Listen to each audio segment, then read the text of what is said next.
We open with the vultures, kissing the cannibals.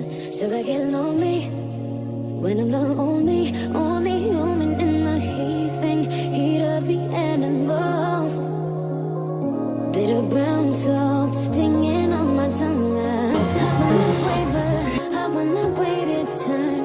It will be burn your love into the ground with the lips of another. Do you get lonely? Should I get lonely sometimes? All my friends are wasted, and I hate this club. Man, I drink too much. Another Friday night I've wasted. My eyes are black and red. I'm crawling back to your bed.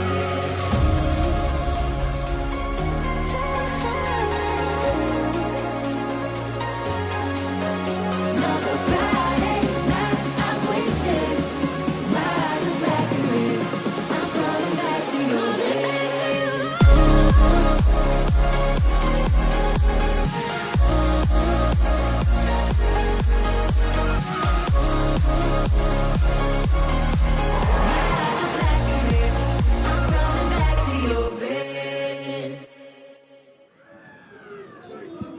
The sun was shining, excitement is building, and redemption is in the air. My name is Libby Mardo-Lines, and this is BUCS Super Rugby. Now we have a game and a half for you tonight. A long-standing rivalry between Hartbury and Cardiff Met is about to kick off here on Cyncoed Campus in just under 15 minutes. But first, let's look back at last time we were down here on Rugby 1, where Cardiff Met scored a game-winning penalty in the final minute against Nottingham. A 50-49 win. It was an actually incredible game. Everyone down here at Rugby 1 was on the edge of their seats. If you missed it, take a look. Welcome to a very rare, fine evening here in the Welsh capital. Rugby 1 here on Cyncoed Campus. They often produces BUCS Super Rugby Classics. There should be another one tonight.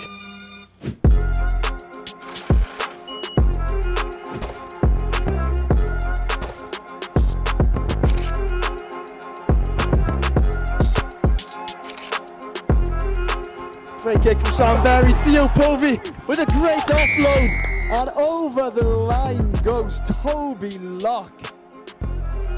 And good work from Ryan Williams, spreads it out wide now, Theo Povey, and over the line he goes. It's picked up by Harry Simpson, and out wide it goes to Alex Garrett. Another sub there from Nottingham. Oh, really good pick up there by Rhys Spavins, he's fast. Intercepted. Rhys Spavins is going to go into the corner, and under the posts he goes. Rhys Spavins. And that is huge for Cardiff Met. But they work it really well. Asari Simpson goes over the line, and it's a try to Nottingham.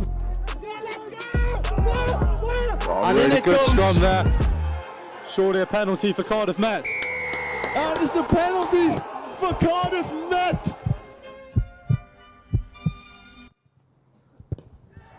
And here's slotted that And right Ross down the Mackay middle. wins it for Cardiff Met with the last kick of the game.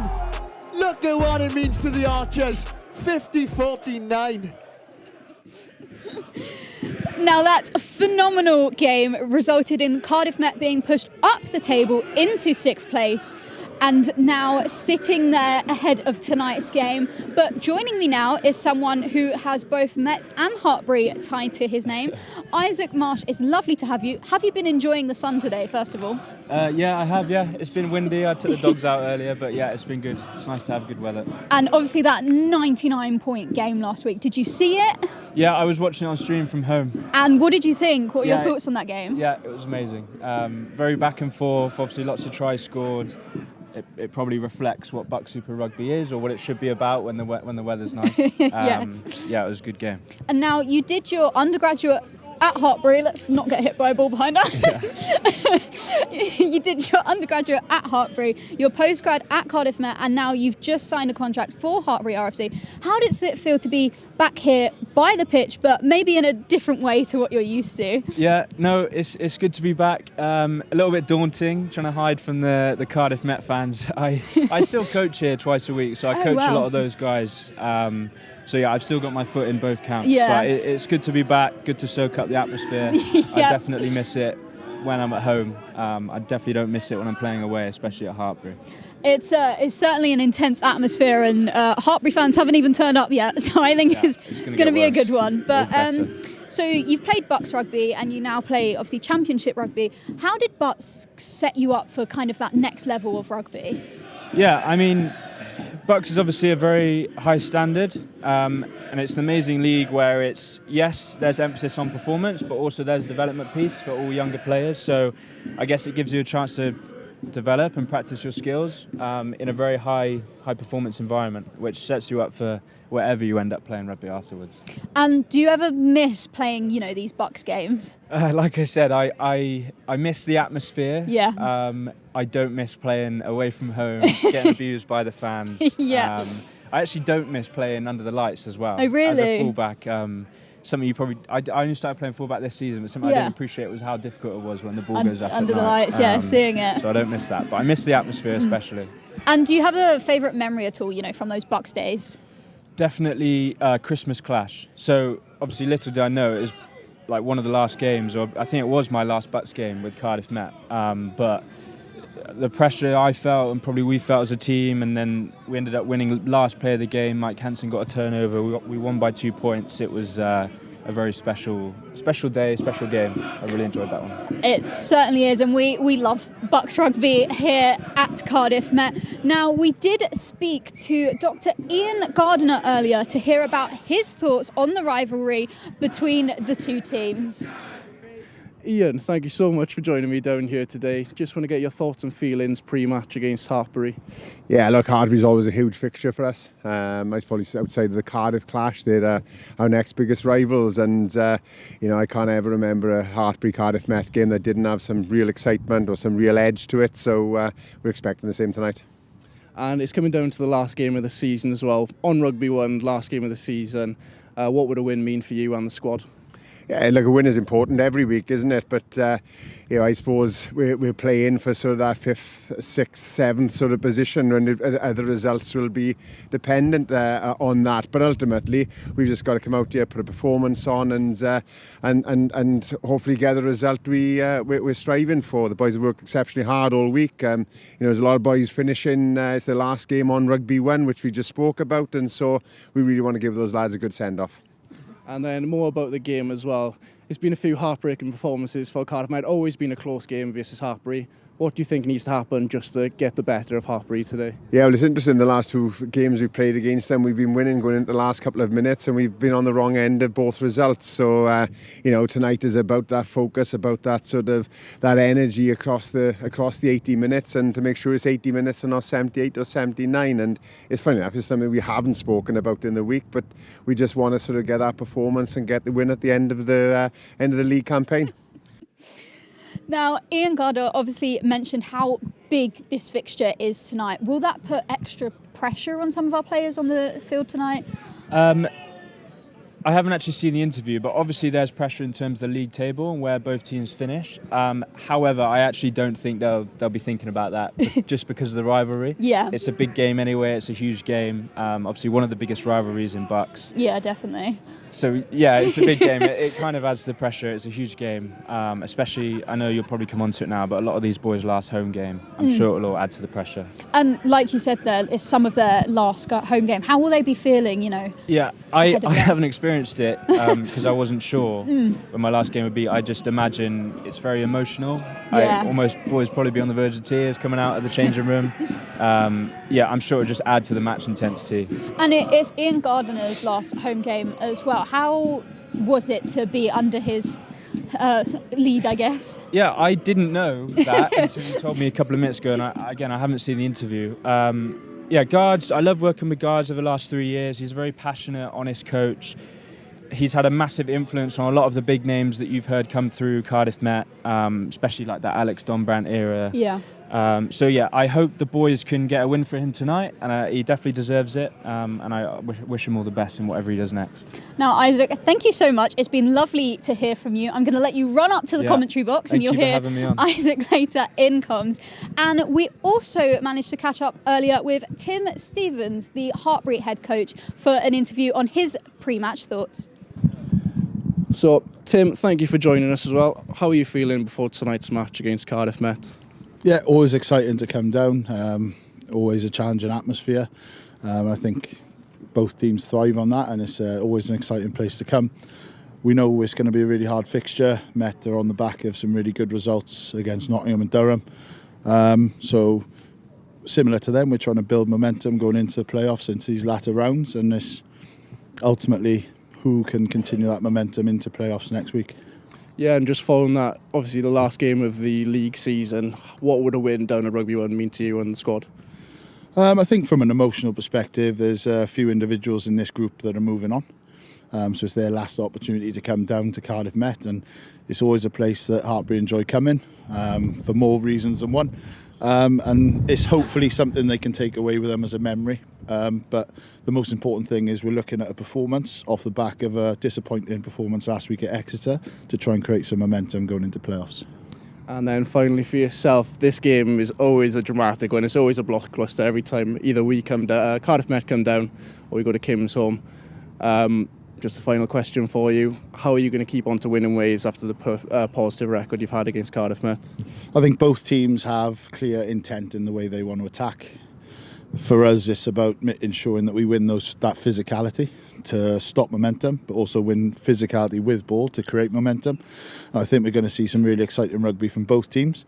And the sun's out, which is good. It's a bit of a drier track than we were expecting here. So all in all, we should see some fantastic rugby tonight.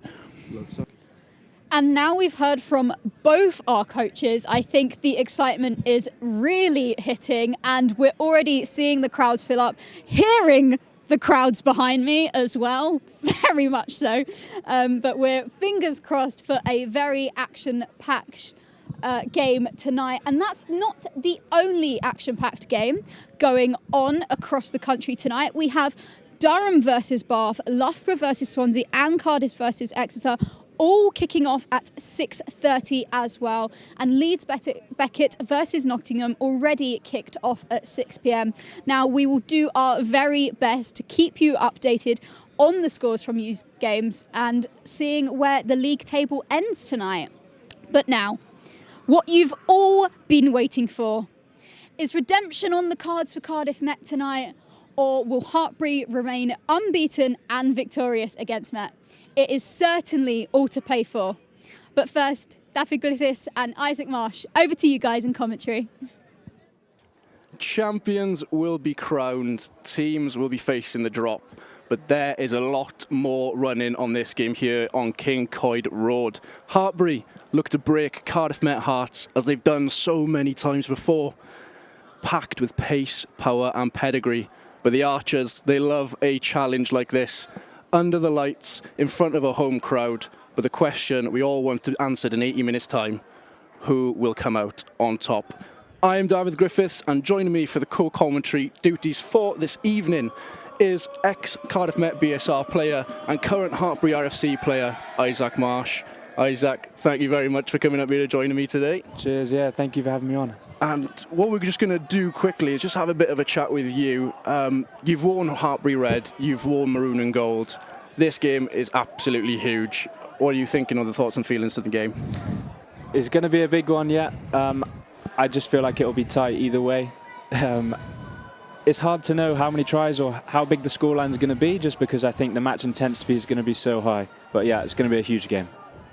And we are going to look at the lineups, starting with the home team, Cardiff Met, here on Rugby 1. Max Surrey in the loose head position, back from injury after facing a very tough injury against Exeter. You've got the 9 and 10 partnership, the talismans of the pitch, Archie Lloyd and Sam Berry, who have made them jerseys their own, looking to control the pack and the backs. And we see that bomb squad on the bench, Jamie Longyear, JJ Wozniak and Ryan Woodford, an absolute key part of that win last week in Nottingham. And we look over to Hartbury, the away side this evening. Casey Williams, our captain, following from the front, leading the 8 boys. And then we can see there Keely, absolutely rapid and very sharp in the 9 position. And then we can see on the bench as well there, Sam Morton-Smith, number 21, Matthew Jones, number 22. Big key players to finish the game. Isaac, the players are coming out. Boos are in the air for Hartbury as they walk down onto the Rugby 1. This place is an absolute fortress. You've played here. It's just something that's what BSR is all about, really, isn't it?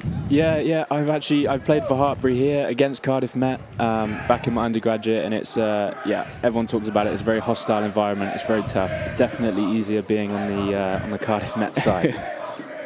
And just how does it feel being back here once again? I know you've spoken a bit about it when you were downstairs, obviously, but how does it feel being back, but in a commentary box, sitting the best view in the house, really? Yeah, no, it's lovely view up here. I've never actually done any sort of commentary, but yeah, I'm enjoying being back. It kind of makes me miss the atmosphere when you see nights like this. It's going to be a very good game.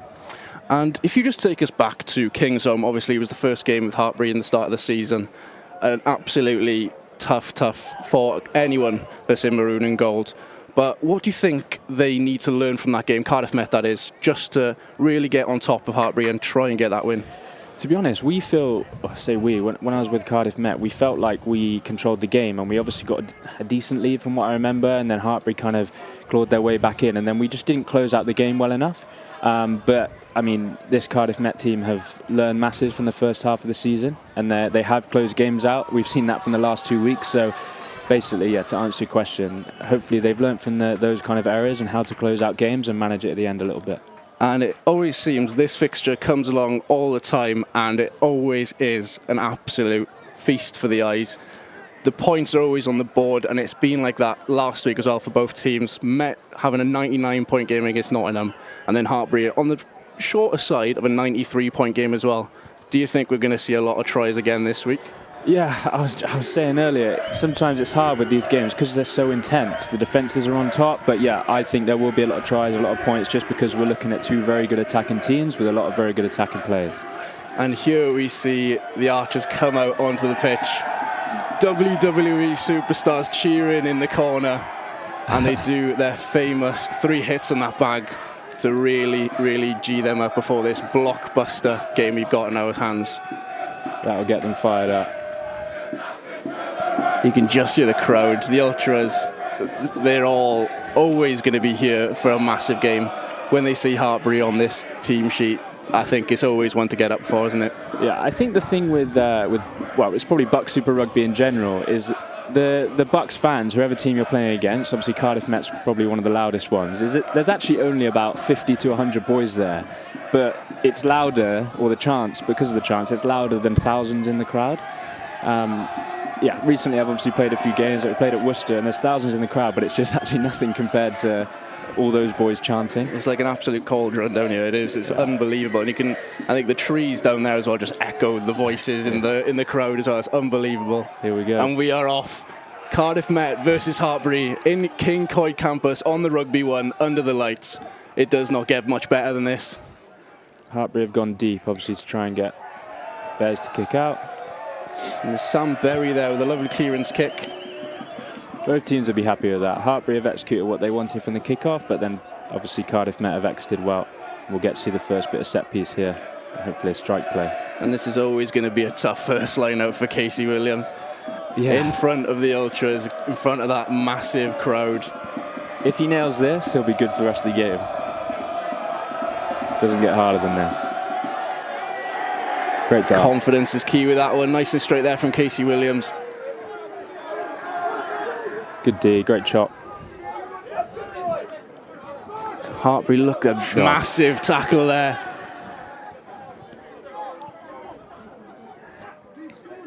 Oh, great pick up.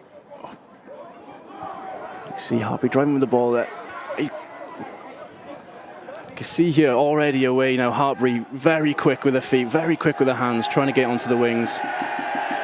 And the referee comes for the knock on. Hartbury are playing here, they're being brave, you can see that. They're coming out to attack with intent.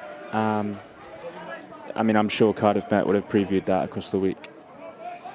And we just look into these scrums because during the last few seasons as well, Hartbury are very, very famous for their lineouts, for their mauls, for their pack. Going back to the last game that we did see in Kingsholm, Cardiff Met v Hartbury, 3 tries coming off the mauls and the lineouts. And I think it's going to be a very, very physical time for them, from 1 to 8, especially with Cardiff Met trying to compete against that. Yeah, it will be such a physical game across the whole team, but yeah, both packs in particular are going to have a big night. I know Hartbury pride themselves on their pack. Big engine room. I know we talked about it pre-game, like the second rows for Hartbury. Is it Khan and LaRue? Big boys are very physical. We see a big clearance kick here. Coming into the midfield there from Jack Walsh. Good solid first scrum, by the way. We probably missed that. Solid from the start for Cardiff Met in that scrum, absolutely. And I think it's always going to be needed to start off strong. And it's a big pick-up there for Toby Locke. He's been an absolute beauty on the wing for Cardiff Met recently. You could just see the thunder in them hits. Great carry. And here is Max Surrey with a tip to Sam Berry. Max Surrey there. I do have to applaud him. He's brilliant around the park. Definitely one of the best props, especially around the park in terms of Cardiff Met, but also that I've played with. Very good skills. I don't want to say for a prop, but yeah, very good skills for a prop. He likes to pride himself, catch pass, that sort of thing. Well, I think the proposition is very popular at the moment with Rhys Carey making his rounds on social media. So yeah, maybe we'll see one of those. You might see a little Max Surrey smile on the face on the wing today. I know I'd love to see that one. Nah, he's a skillful player, Max. I don't know anything about the scrum, but I'm sure he's good at that too. The complete opposite place where you need to be in it. And we can see Cardiff Met's first lineup of the day. Kieran Hill taking us on. And there's that man again, Geth Cannon taking the ball cleanly. Here we go. Beautiful carry there from Gus Patterson, making them yards like he always does. He loves that seam line. And there's that man you just mentioned there, Max Surrey. Ollie Smith's another one. He obviously transitioned from, he used to play on the wing or in the backs, and now he's playing second row. He's another one with such good skills. Could easily still play in the backs. You can see the Met pack in, edging closer and closer to the line. Here we go. Geth Cannon switches it. Kieran Hill. Oh. Theo Povey in the corner, but the ref gives it back. Just on cue with Ollie Smith with the skills. Oh, very, very close there for the Archers. And the ref there bringing it back for the forward pass. It would have been very, very tasty to see 5 points already on the board for Cardiff Met. I think Theo is going to be very, very glad he didn't get a try on that one. That'll bring them confidence though, just knowing that it's there, it can happen, early doors. And it seems like Cardiff Met are still just hunting away in the Hartbury 22. A scrum here, just shy of 5 metres out, I think. After last week's performance, I think the front row and the full 8 are going to be licking their lips at this one to try and steal this back. Yeah, all Met need to do here is not give away an easy exit or an easy penalty. Make Hartbury work hard to get out of their 22. That's how they'll start to build a little bit of pressure. And I think this is a position you've known very well, Marshy. Just waiting for that clearance to come for you. I'm normally hoping it goes out. Like it just did right there. I think you called that one really well. Decent exit from Kai Geely. He's a very, very, very good player. He's actually been playing, I know he's signed with Bristol at the moment. He's been playing for Hartbury RFC. I played with him a few weeks ago and he got man of the match. He's a very good player, so keep an eye out for him. And we come in here for our second lineup. Kieran Hill, one in to make another impact. Very similar to the first lineup we had today. And we see what we can do here, straight onto the 22.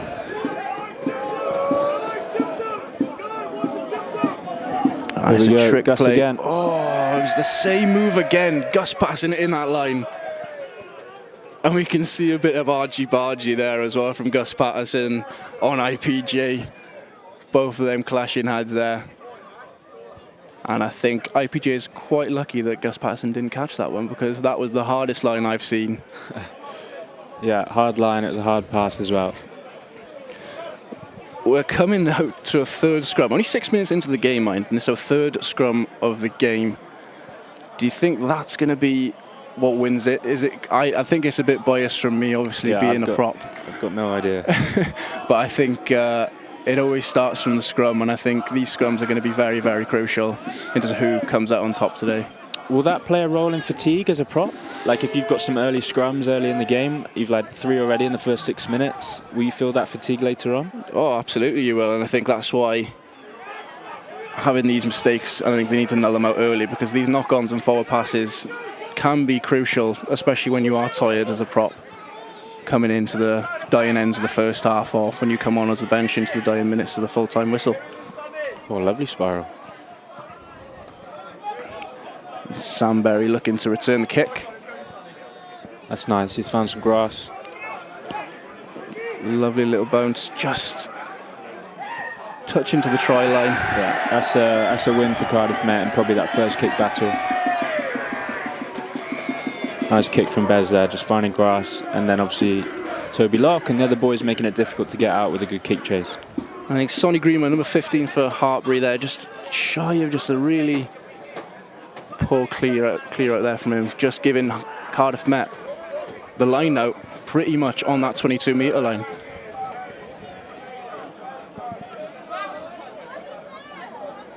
You can see we might see something switch up here in the line out, but Gus Patterson, I can see him raring to go there to get that line. Oh, a little trick play. Oh, and it's Archie Lloyd just breaking away.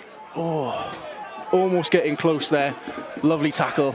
Max Surrey again, carrying the ball hard.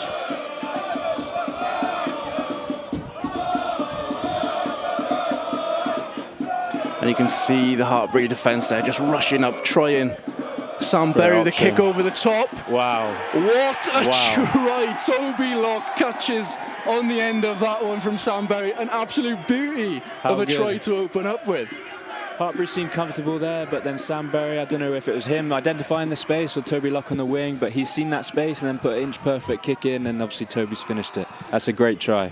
Toby Locke, another 5 points for the man. I don't think we've had a game down here where he hasn't scored a try or two. He's been on fire this season, and that is another one for the BUCS for him. Fair play. Toby Locke with the first 5 points of the game. Yeah, Toby, he's just one of those players which you'd obviously love to have in the wing, because you just give it to him without actually much space or opportunity and he makes something of it. Well, you saw there, it was barely even half the pitch they had there space-wise, and they've ended up having 5 points out of it. But can Sam Berry get them crucial extra points? Just shy of the post there for Sam Berry. And I think these are the types of games where them 2 points are going to be crucial, because I think we know this by now. Hartbury versus Cardiff Met, it's going to be coming to a close game either way. And it's just so very, very crucial to just get these extra points little by little throughout the game. Great shot into the corner. And there he is, the try scorer, picking up the ball. Similar kickoff strategy, they've gone long. I guess Met just need to come away with the same exit as last time. And looking at that kickoff there as well, Marshy, what would you be going on? So if you're coming through and you're stuck in this 22 metre now from a very long kick, is this your process where, again, you see Archie box kicking straight out? Just, for me anyway, minimal phases. Obviously it's a tough balance, because as a scrum half you need the ruck to be in a position that you feel comfortable box kicking from. So they've done one phase there, got into a decent position, and then Archie's done a pretty decent exit. It's a replica of the first kickoff. And another replica here for Casey Williams. Another line out, and I think I said if he hit that first one he'd have a good night. I told you. I think your second position's hooker, Marshy. I think you're calling these on the button, I think.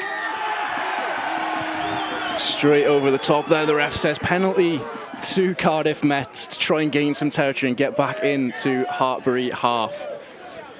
So at the moment, obviously the momentum's with Cardiff Met. Both times Hartbury have got into their 22, Cardiff Met have exited within a phase or two and then won some sort of penalty or won the kick battle. And on the flip side, Cardiff Met, when they've been in their 22, they've had a disallowed try and then they've come away with a try. So Momentum's going to be with them at the moment. They're all going to be in a pretty positive headspace. It's up to Hartbury now, especially the game managers, to try and flip that. And you just see their WWE superstars coming out to watch Cardiff Met today.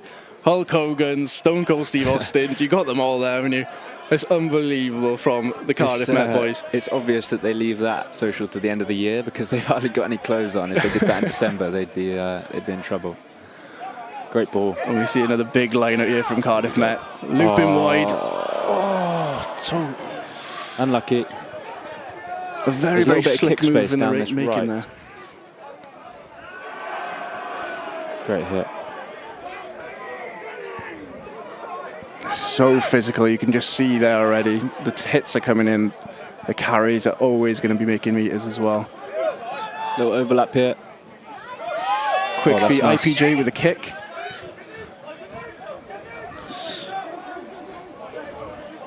That's Ryan Williams there, ready.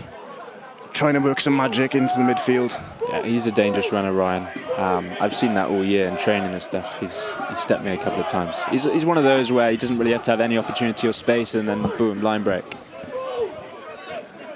And we can see here Archie Lloyd looking for the box kick. Sorry, to get out of their half and keep that territory just in the Hartbury. Unlucky. Really close there from Toby Loggett to try and grab that ball.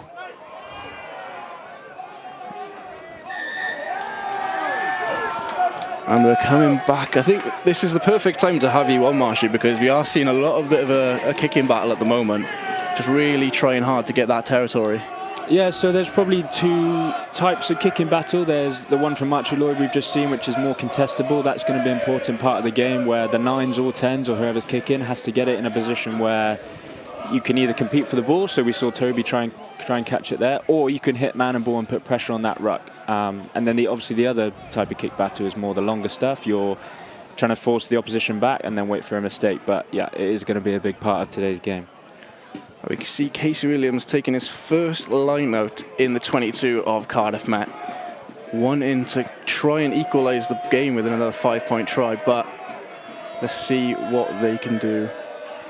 And we always knew it was going to be a maul this close to the line, but Little fumble there. a little fumble there. Very, very, very lovely for Cardiff Met to be let off that one a bit there, because we all know how strong the Hartbury mauls can be, especially from that distance out. Yeah, that bit of play was always going to be important either way. If Cardiff Met can exit here, again, it's the same kind of theme we talked about. They'll maintain the momentum, and Hartbury will probably feel a little bit frustrated.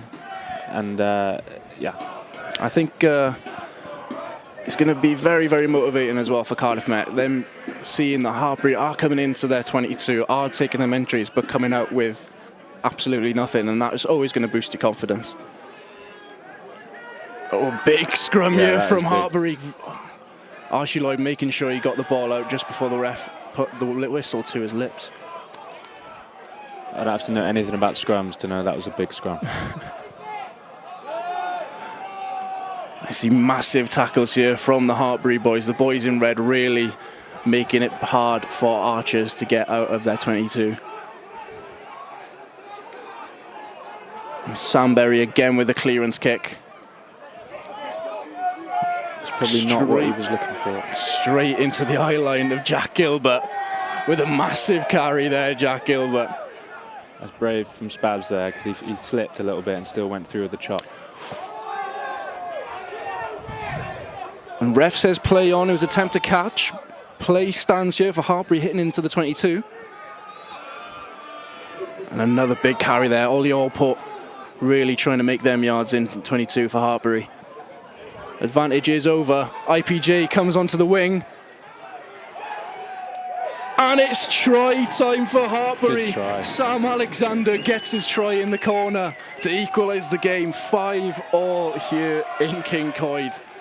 I think we always knew this was going to happen. Yeah, it's going to be back and forth. Like I said, Hartbury here to play. They're being brave with the ball. They created a bit of space on the edge, and then, I mean, IPJ, once you put that guy in space, it's always going to be difficult. Lovely bit of footwork there to create what effectively was a 2-on-1 on the edge. And it's going to be one of them games again, I think. Marshy is going to be topsy-turvy, tries at every single end we can think of. But again, you said it there, IPJ, a lovely little bit of footwork just to give Sam a bit of space in the corner to work his magic. And ultimately, Hartbury have got the 5 points from it.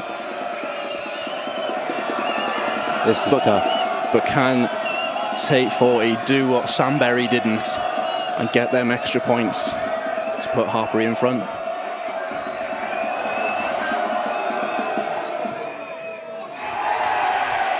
And you can hear the cheers. We knew that wasn't in just from the sound that was coming from the other side of that field. Unlucky there for Tate 40 to try and get that kick, but it is 5-all coming in 16 minutes into the match. I don't know for sure, but I know that Tate and Kai are both very young, so I wonder if Tate in particular has ever experienced like a kick like that or atmosphere like that. Yeah, both of them just coming out of the under-18 squads. Tate for Ireland and Kai obviously for Wales, and these big prospects for both countries. Yeah, both very talented players. They'll be important tonight. And we can see Ed Batchelor there. That's Kai Geely, that job. That's brave. A massive carry, but it turns into an Hartbury penalty. Not releasing, the ref says. And Hartbury have got the best out of that one. That was a brave tackle. I mentioned Kai. I was playing with him a couple of weeks ago in the championship, and he got a jackal turnover, which is not something you see from many nines outside of Antoine Dupont. So he's a gritty player. He's a brave player. Definitely not shying away from that tackle. Fair play to the man. That's a your man kind of moment. Oof. And we can see Casey Williams again, just in front of them Cardiff Met Ultras. I'm telling you, watch this, 3 from 3. Oh no, I shouldn't have said that. The streak's over, streak's over. A missed throw there from Casey Williams. In fairness to him, he has had a tough day at the office so far, throwing in front of them fans, but yeah, all just 3 a bit line over. out. But we'll we be are relieved when there's back. one over this side of the pitch. I don't think we'd be able to hear ourselves thinking if we were on that side, to be honest with you. I think all we hear is chants and chants and chants, and probably get quite wet from a few drinks getting thrown, especially when Cardiff Met score. And you can see here, just from that overthrow, the knock-on, coming back for the scrum for Cardiff Met. Just shy of the 10-metre line. Marsh, do you think this will be the point in time in the game where you would just go for the clearance, or would you try and play from this position? So I'm looking at Theo Povey on the left here, just because he's got a good left boot. If they'd have set him up a little bit closer to the scrum, they might have looked for a kick, but they haven't. They've put him on the wing and they're going for a run option. That's nice. And it's an inside pass there to Jack Walsh. Gus Patterson's on the wing. A little offload. Good play. Oh, so close there from the Archers. A beautiful little offload from Gus Patterson. A Moaji Baji here from Gus Patterson, and that man IPJ again. We all knew this was going to happen. Here we go. Always the same when this fixture comes along. Tensions are always going to be rising. How good was that though? A bit of play on the edge. Again there, Cardiff Met using that space not very, very lightly with the short time when they had in that space, and still using the ball and gaining their metres. Jack Walsh, he's got one of the best right foot steps I've definitely played with. You know it's coming every time, but the way he changes direction, there's just nothing you can do about it. And in fair play to the man, he's a big unit, especially for a 13. He's very, very tall. Yeah. And fair play, I think the legs are always doing the work there. Yeah, very good player, Jack. Probably subtleties to his game that not many people notice is actually his defensive side to his game. His ability to make decisions, whether to shut and jam or whether to just go on a drift, and then his one-on-one tackling in those situations is very good. So he will be a massive part of tonight, especially the way Hartbury are going to attack. Whether he can snuff out some of those opportunities and defend well will be a big factor in this game. And we see here Hartbury getting the penalty from the ref. Just Gus Patterson losing his head a bit and pushing IPJ into the barrier. Great kick. And it's ultimately resulted in Hartbury, getting a line out in the heart of Cardiff Met Hart. And it's the perfect view we've got here, Marshy, for this line out. I think this is a bit easier here for Casey Williams. Less noise on this side of the pitch. Yeah, so interestingly, every time Cardiff Met have had a line out, Hartbury haven't competed. But as we see there, Ollie Smith, obviously very like line out technician. He loves it. Great steal there, great read. Cardiff Met are obviously competing. And Cardiff Met pounce onto the opportunity to gain some metres off this one. Stealing the line out, Ollie Smith. Oh, that's nice. Gus Parson down to Jack Walsh. That man you talked about before, using them legs to work. Archie Lloyd spins the pass out wide.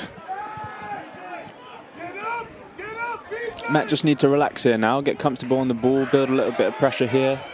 Keep the ball for a few phases. That's one thing we haven't seen so far this game either, is just that structure and just the process of getting a few phases going. Great and carry. Another big carry there from Ed Batchelor. Ed's been a huge difference in terms of like Cardiff Met's results in the first half of the season. He wasn't really around, and then he's come into it, particularly that Christmas clash, and afterwards he's been a massive part of the team and a big driver in why the team's been getting better results. You see the Hartburys here fronting up on this defence. Little tip. Oh! Yeah, but that is a potential yellow card, maybe, if the ref's feeling's nasty, but it was a knock on there from Jack Gilbert. Take the 3. Oh, he's going for the corner. I'd be on there saying go for the 3. Oh, and it's not gone out. Samberry just short of the line there. And I think you're right in what you were saying there, Isaac. I think the 3 should have been called, but we see Hartbury taking advantage of that missed kick. Again, though, subtleties to his game. Jack Walsh with the kick chase there. It's not something people notice. But although Bez missed the touch, because Jack Walsh was chasing and putting on pressure, it's not actually made that big a difference in terms of field position. And we've seen he's Ollie tired Smith. now, though. We've seen Ollie Smith nick one right in front of our eyes here. Maybe he can do the same on the other side and just make sure it's a nice clean line out there from him. Geth Cannon there, a lovely take from the man. And Met decide to stick with the maul this time instead of their usual trick play. Kieran Hill guiding from the line. Toby Lock there. Oh. And Ryan Williams there with a knock on. The wide channel was open. And it's a turnover. Hartbury look to play it from their half. A cheeky step and an offload to IPJ. But the lino comes back for the touchline. Beautiful little footwork there from Sonny Greenman and a little offload. If he was a few centimetres inside, I think IPJ would have been gone there with that chip and chase. Yeah, before that though, I'm disappointed the ball went down because we were about to see a Ryan Williams versus the IPJ, both in space, bit of one-on-one. That would have been a great matchup, so I'm frustrated that one went down. I'm sure if we keep an eye out, I think them two will have a few chances to run at each other tonight. It'll come, I'm sure. And it's a little quick one from Ollie Smith. No lifter needed. Oh. And it's another offload. Offloading game all day for Cardiff Met. Samberry takes over from Archie Lloyd on the scrum half duties for the ruck. What a ball. Here we go. He's in.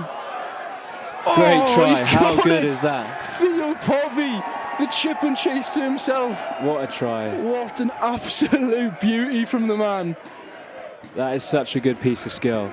And I don't want to take away from Ollie Smith either. That's the second row flinging that to the wing. Little money ball on the left. An absolute bullet from the second row straight to the winger to work his magic. And a beautiful response there from Cardiff Met and Theo Povey. Taking it to 10-5 Cardiff Met. We both went silent there when the ball was bouncing, just waiting to see what happened. We literally, the world I think stopped. We're both on our tippy toes waiting to see what happened. And we can see here Samberry. An easier kick for the man, but we can see the replay here. You can see the money in his eyes. Unbelievable little chip and chase, beating IPJ on the wing, leaving him for dust and coming out with 5 points to his name. Good shot. And the extras are there for Sam Berry. Cardiff Met lead 12-5 in the 26th minute of this match. I think we're on for a really, really good game here, Marshy boy. Yeah, it's been good so far. I can see it only getting better. What a try, though, from Theo. He is, again, he's only 18, I think, and he's crazy. He's such a key talent. Keep an eye out for him in the future years because his skill set is very good. I'm pretty sure he kicks off both feet as well, which is pretty special. That is very special. A little bit of Mike Hansen about him, they're kicking off both feet. He can pick off both feet as well, can he? Mike Hansen? I think he can he? Mike, is he left-footed? And we can see Sam Berry again kicking that ball straight up for the clearance, off the reset. Good exit. Again. And yet again, it's becoming a bit of a pattern. I think it's a good tactic as well from Cardiff Met to keep kicking off these clearances into that corner. We've seen it all times before that Cardiff Met fans are always going to be that 16th man on Rugby 1. And it should be the case coming again to this line-out.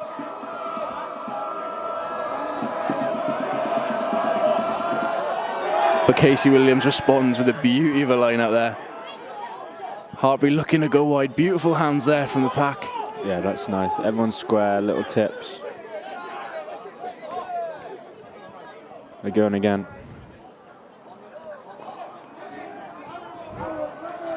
You can see Cardiff Met really trying to keep Hartbury out of here. And take 40 there with a little tip-on pass to the backs. To the forwards, sorry. That's good time and tackle.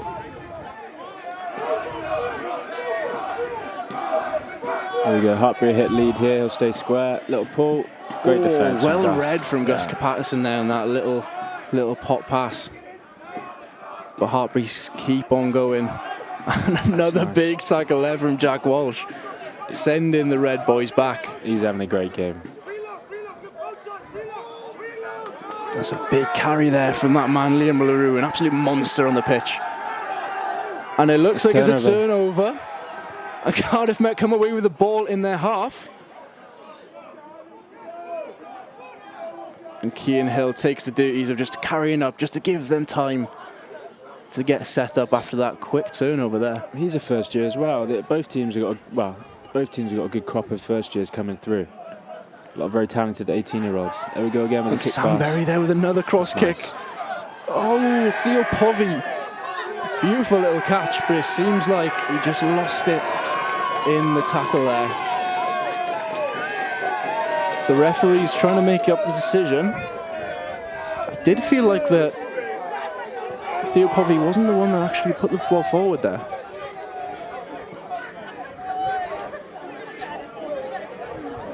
I think the ref's going to give it Cardiff Met's way.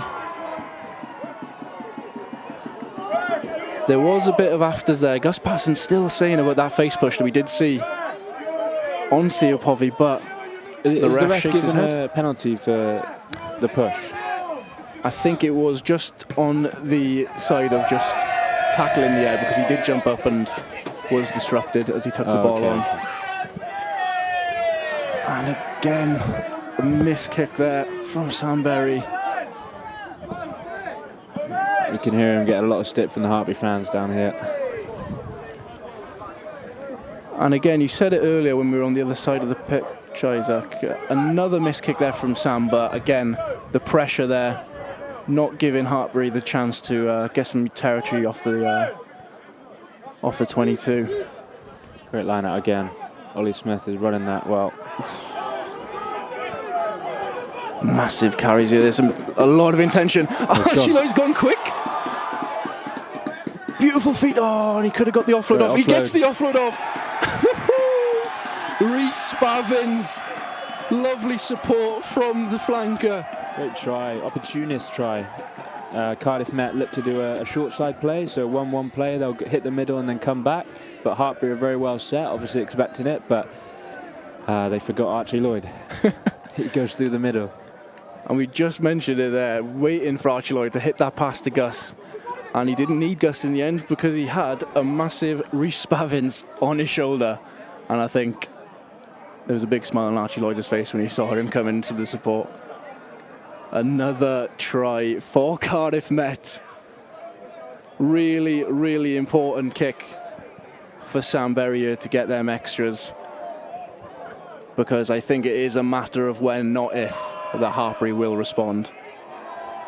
Good shot again. And a beauty from Sunbury. Gives him the extra 2 points. It's Cardiff Davis, I think, on his shoulder. Fair play to Cardiff. One of his super strengths is all year, all the times I play with him, has been his work rate. And again, things you wouldn't notice, like after a line break, who's the guy at the ruck? It's Cardiff. Little moments like that you need, and he's got the reward there.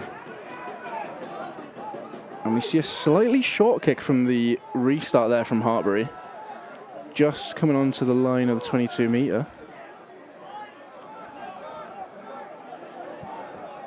But processes as usual for Cardiff Met. Getting ready for that box kick from Archie Lloyd. Oh, that's nice. Ooh, very, very close there. A little behind the back pass from Toby Locke, but his foot just hitting the touchline. Very cheeky from the winger. Yeah, I mean, you can see from moments like that, Cardiff Met have got confidence, like they're trying things. They clearly have a little bit of like the momentum. So yeah, they're definitely on top at the moment. I think a big part of it has come from the exits. They're just not messing around, one phase, clean exits. So all the pressure's kind of on Hartbury at the moment. And you saw from the replay there, just the slick handling and just the lovely offload there from Archie Lloyd again. Just really playing with confidence. Yeah, exactly. From 1 to 15. We can see Hartbury again coming into the Cardiff Met half. A little dummy. And a sit-down Gus Patterson. Oh, he's gone. And Casey Williams taking it quickly. Trying to use his feet, but a beautiful tackle there from Ryan Williams. Yeah, that was high, I think. It's a big moment for Hartbury now. They've got an opportunity. Can they take it? But also, can they just stay down here? There's Harry right there with a massive carry, looking to... Great carry, great latch. I was just supposed to say looking to carry strong, and I think that answered that straight away. Another beautiful carry after carry for Hartbury to get another 5 points. A beautiful response from the boys in red. Yeah, Casey Williams, the captain, leading from the front there. A little cheeky pick through the ruck.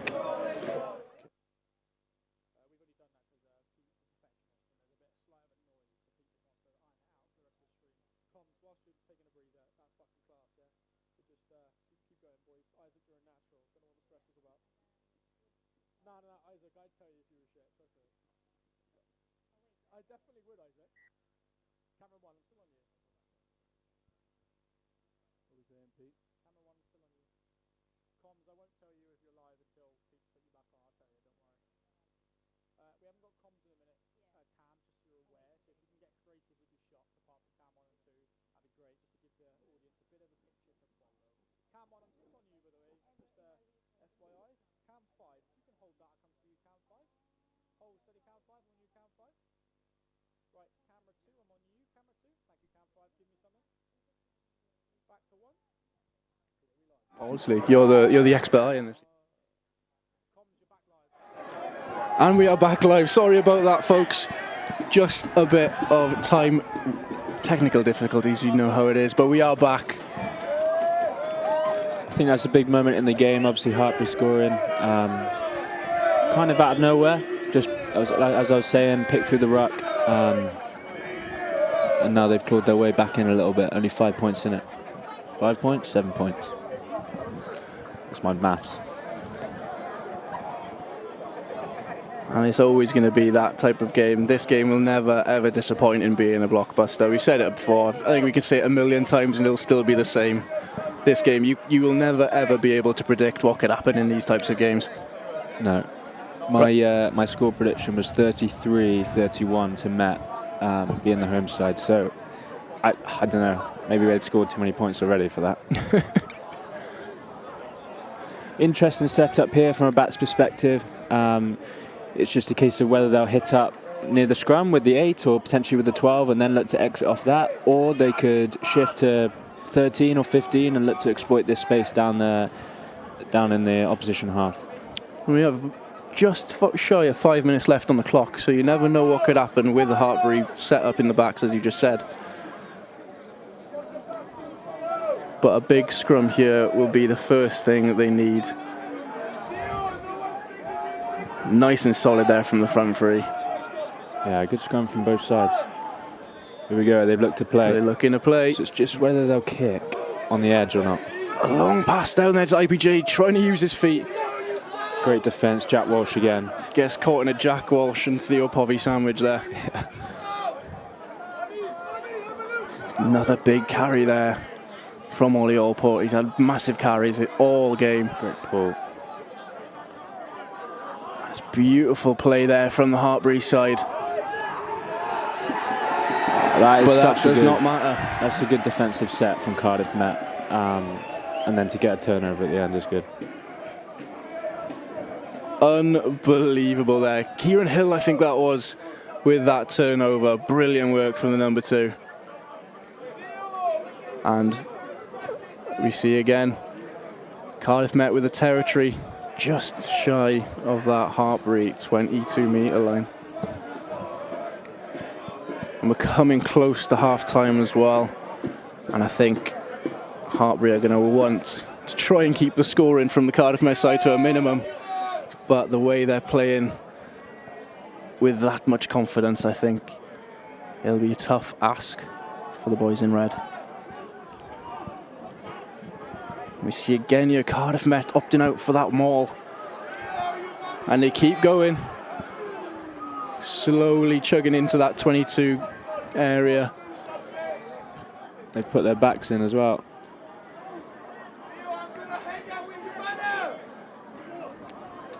Looking to use it. Massive maul there for Cardiff Met, just really trying to make their meters. This will be a big part of the game. I wonder if when we get to 80 minutes, we'll look back at just before half-time, depending on what's happened. Did Cardiff Met score and then get a little bit of a breakaway in terms of points pressure, or did Hartbury almost steal a bit of momentum and defend this? So we'll see. You can see here that the gain line slowly decreasing for Cardiff Met, but Sam Berry's trying to work his magic to regain that meter. Max Surrey again with a massive carry.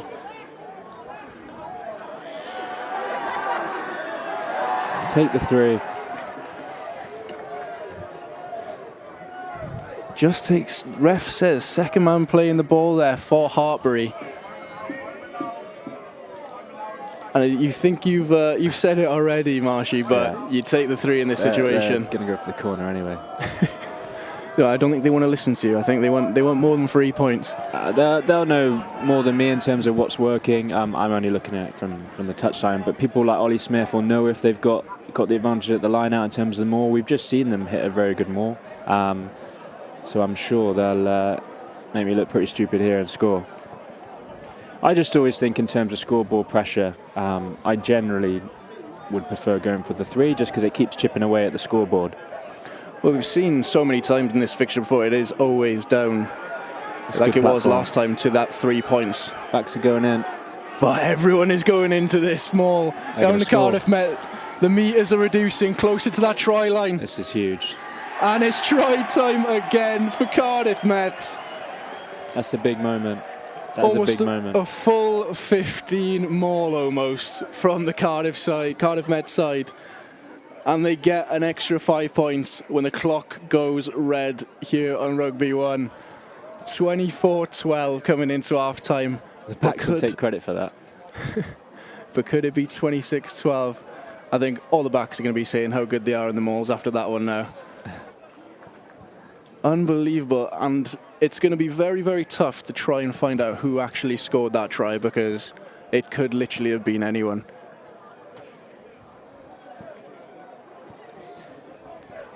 And we can see here Sam Berry throwing the grass up in the air to make sure that this kick is nailed on between the posts.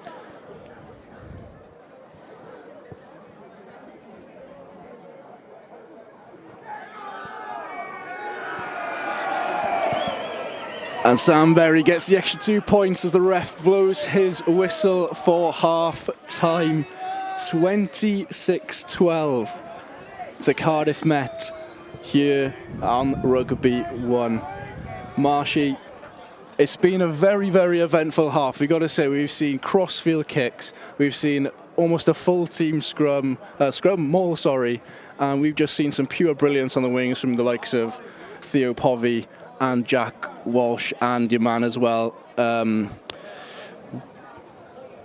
Toby Locke. But we are going to have a look back at these tries here from Cardiff Met. You can just see how many bodies there are in that maul, and it was really, really good from them to try and push that forward into that maul. We've had a good mix of tries. We've had some special individual moments from the wingers, but then obviously also the mauls for the purists. And that is half-time here. 26-12 is the half-time score, and we're going to be joined back down on pitch side with Libby Martin-Lyles. What a game so far, much to the delight of the Cardiff Met fans who have disappeared.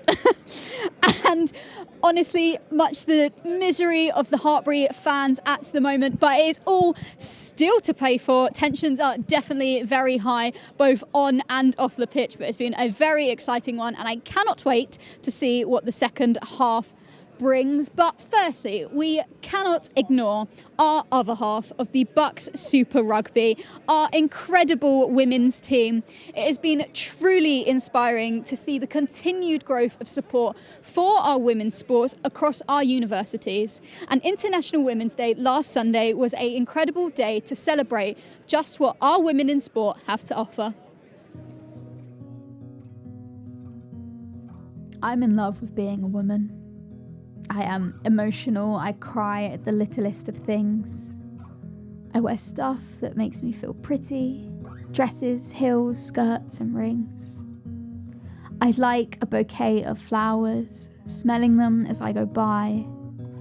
I love having my nails painted, deciding which colour I'll next try. I enjoy being an empath, caring for all creatures, big and small. I find it fun to do my makeup, get dolled up, go to balls. I love the moon and star signs and even the colour pink. I also talk constantly, yapping about everything I think. I am in love with being a woman, and those things don't make me submissive or passive or meek. Being in touch with my feminine side, no, that does not make me weak. For I am in love with being a woman. I am brave and strong, more powerful than you'll ever know. I enjoy lifting weights, seeing my body change as my muscles grow. I like being protective, helping to shield the ones I love. I am also a leader, no matter the time of the month. I love being independent, showing I can do things on my own. And if I need a bit of extra help, I like going to the girls that feel like home. I love running, climbing trees, kicking a ball, playing catch. I enjoy being competitive, finding a good opponent, meeting my match. You see, I'm in love with being a woman, being emotional and yet still standing strong, showing you can be all of the above and continue to prove them wrong. Crying, caring, painted nails and jewellery, that doesn't make me any less, for I am proud to be a woman, and for that I am blessed.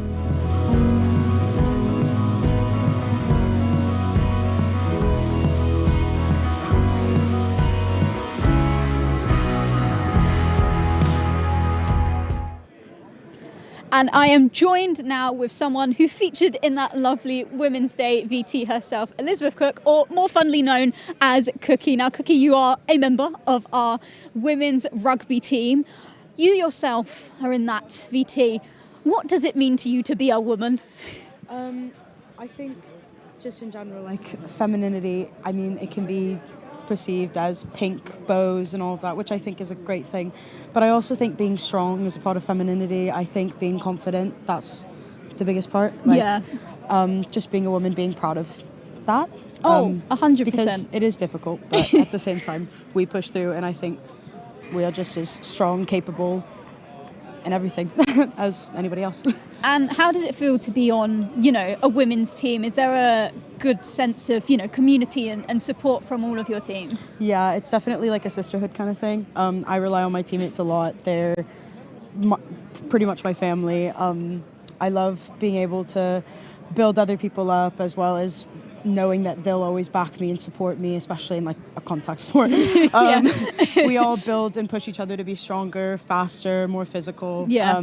But then off the pitch, we can, all hang out, do our hair before going to a social, get ready and that. So. And speaking of doing hair, I've been told that you do all the girls' hair before the games. Is that true? Yes. How did you fall into that role? Who discovered you could plait hair? And So my first year, I didn't actually tell anybody because I was told by one of my teammates, Erica. She was like, maybe don't tell many people you do hair because then everybody's going to ask you. But she'd always want me to do her hair. So then once people started asking her, they started getting around and everybody just started saying, hey, can you plait hair? But there's other people that plait hair on the team. Katie Bebbs is one of them. One of our girls that plays on the two, Scarlett Coleridge, Coleridge, yeah.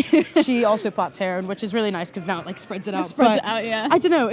I like that it gives the girls a sense of like identity and femininity in the sport that's pretty male dominated. Oh, yeah, so it gives us that. it gives us our thing. Yeah. And I love it. Yeah. No, I was gonna say, what does game day look for you then? Are you up at like 6, like right, I've got to plait everyone's hair? I actually do everyone's the night before, so it actually looks like that, which is kind of I'm kind of proud of myself for that. But lots of gel, lots of hairspray, and I usually just do it all the day before. They sleep in it, and then I'll do my hair in the morning. So. Oh yeah, yourself comes last. That's a shame. Now, looking at obviously playing for the team, you finished 4th in the league this year. That was one more than last year. How did the season go for you this year? I think it was just a lot of learning, like constant learning, constant change. The girls leaving for Celtic, coming in and out, a lot of the twos being pulled up and being able to step up and really showing through. I mean, it's hard having a very consistent team chemistry when there is so much change. But I think it's actually really impressive what we've done and how we've come together. And we've had dips, but we've also had plenty of highs and plenty of just cohesion in general. And was there any standout like moments for you throughout this season? No. No. Sorry, I put you on the spot. No, there is. Like, just thinking back, like, I know we lost by 10, but I think the way that we played against Hartbury, like, we have the things that we can fix on, but to look at that in a positive light, we only came together 2 weeks before that. After break, it was, again, a lot of change, a lot of the two girls coming up, but it was a completely different team. We hadn't played with them before all together. And I think we did really well and gave ourselves a really good base to work off of going into playoffs. And very, very quickly, any predictions for tonight's game? Met's playing really well. They're going to get a win. I'm going to manifest it now. Perfect. Now, BUCS play a vital part of being a student here at university. We all very much love playing for the BUCS teams. Take a look at the last Hartbury versus Cardiff Met game and what being part of BUCS Rugby means for them.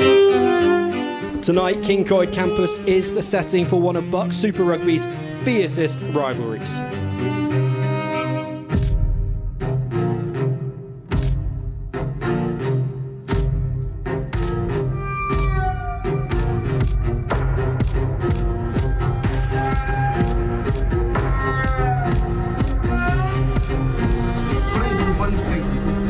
Don't give up. A try from nothing from Hartbury. And here's the break for Joshua Carrington. And that will be the fifth try for Hartbury.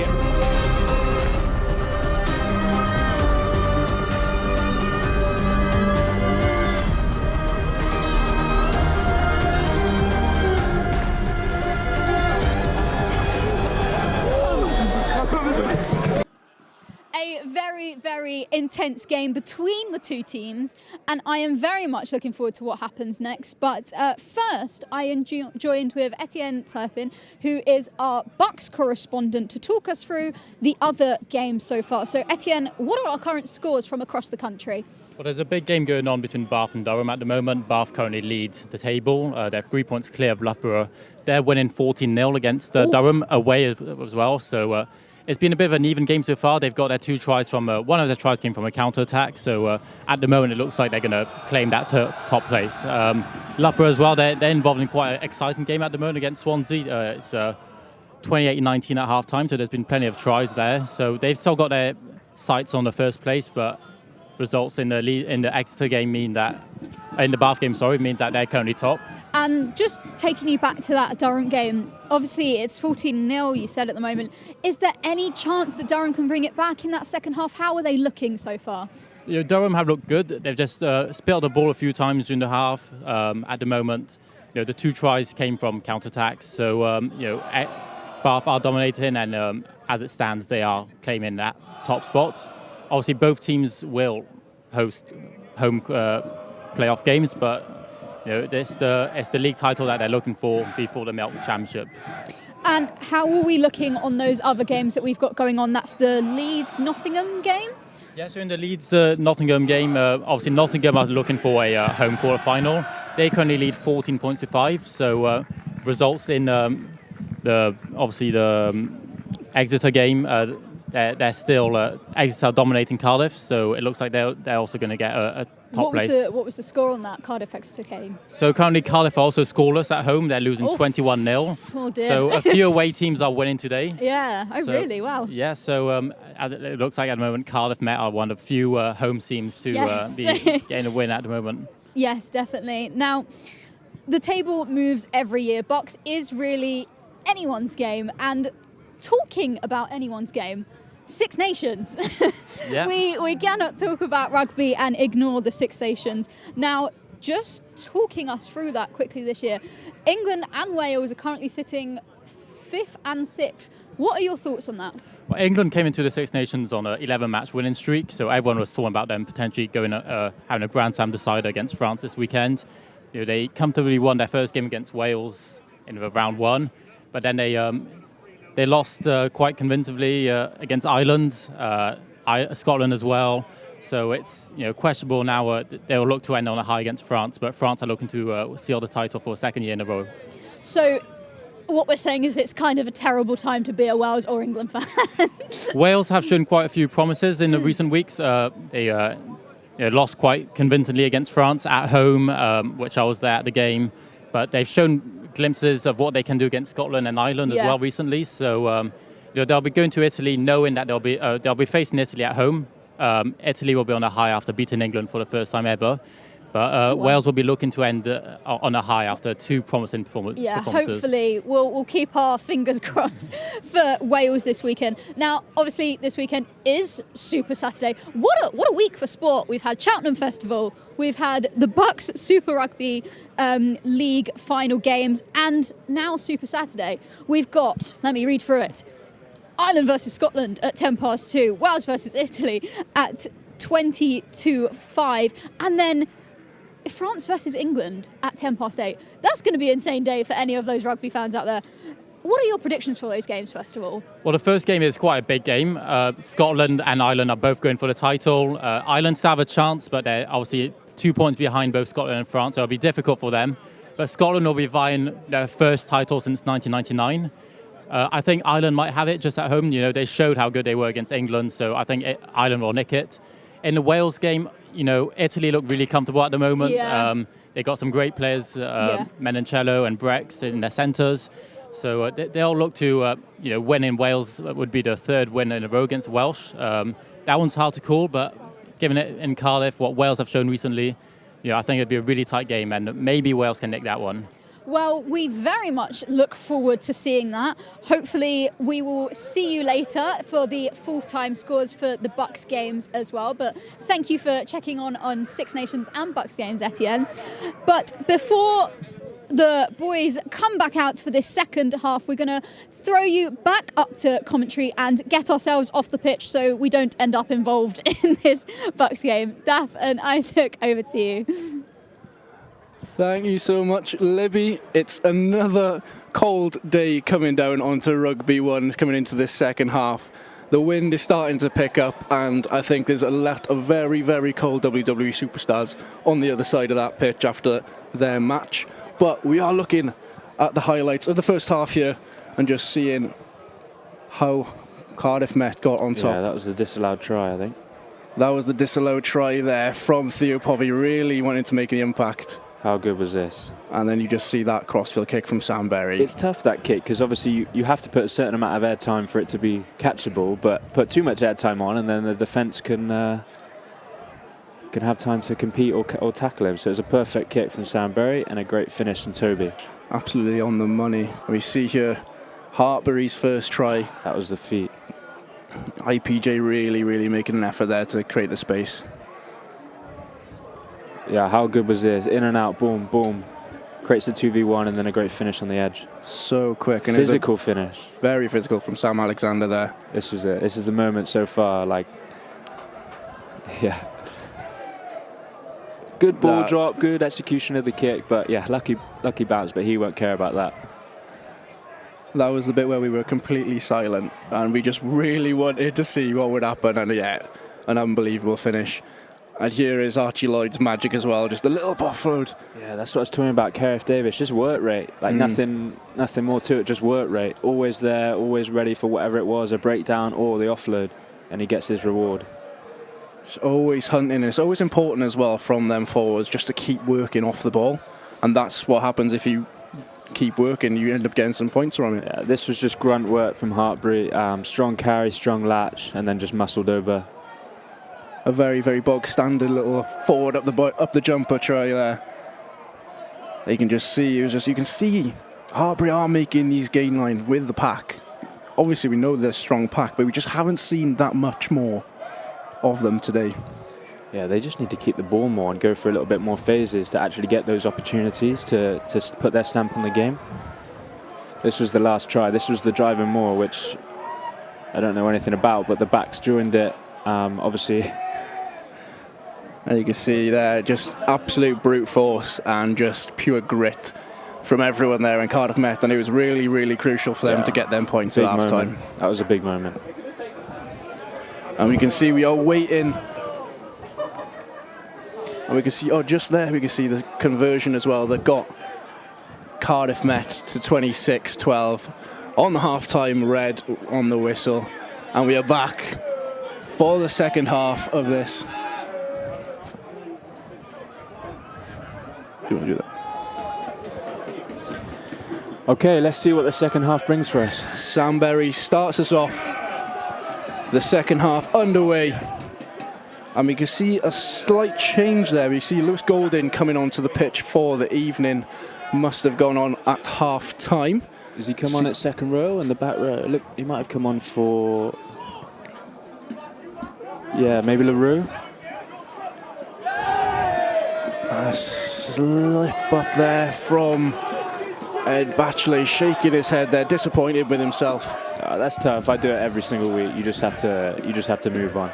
It's one of those where, like, sometimes the easier the kick, you end up getting those drop balls because you start thinking about the next thing before you caught the ball. I imagine that's what Ed's done there without really realising it. He's thinking about the next play, the carry, and it's just fumbled. But I honestly do that every week.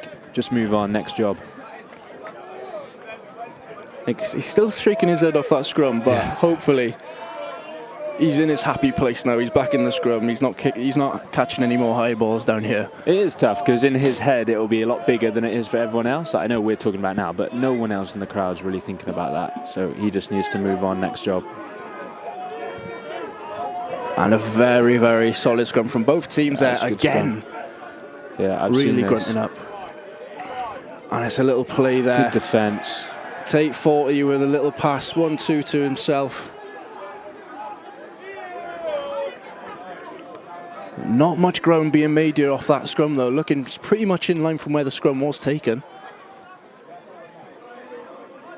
And a big carry there from George Alexander. the big man on the pitch.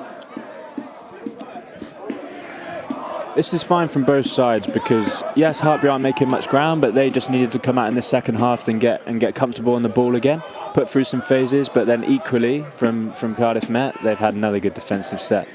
They'll be doing Ian Gardner proud in his last game. Last home game, sorry. Wow, that's a big moment. There you have it. I think you spoke that into existence.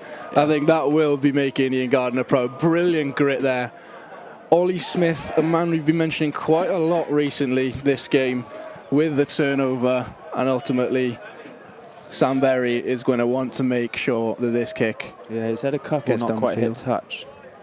That's a better kick. That's a good kick. He's made sure with that one. Yeah.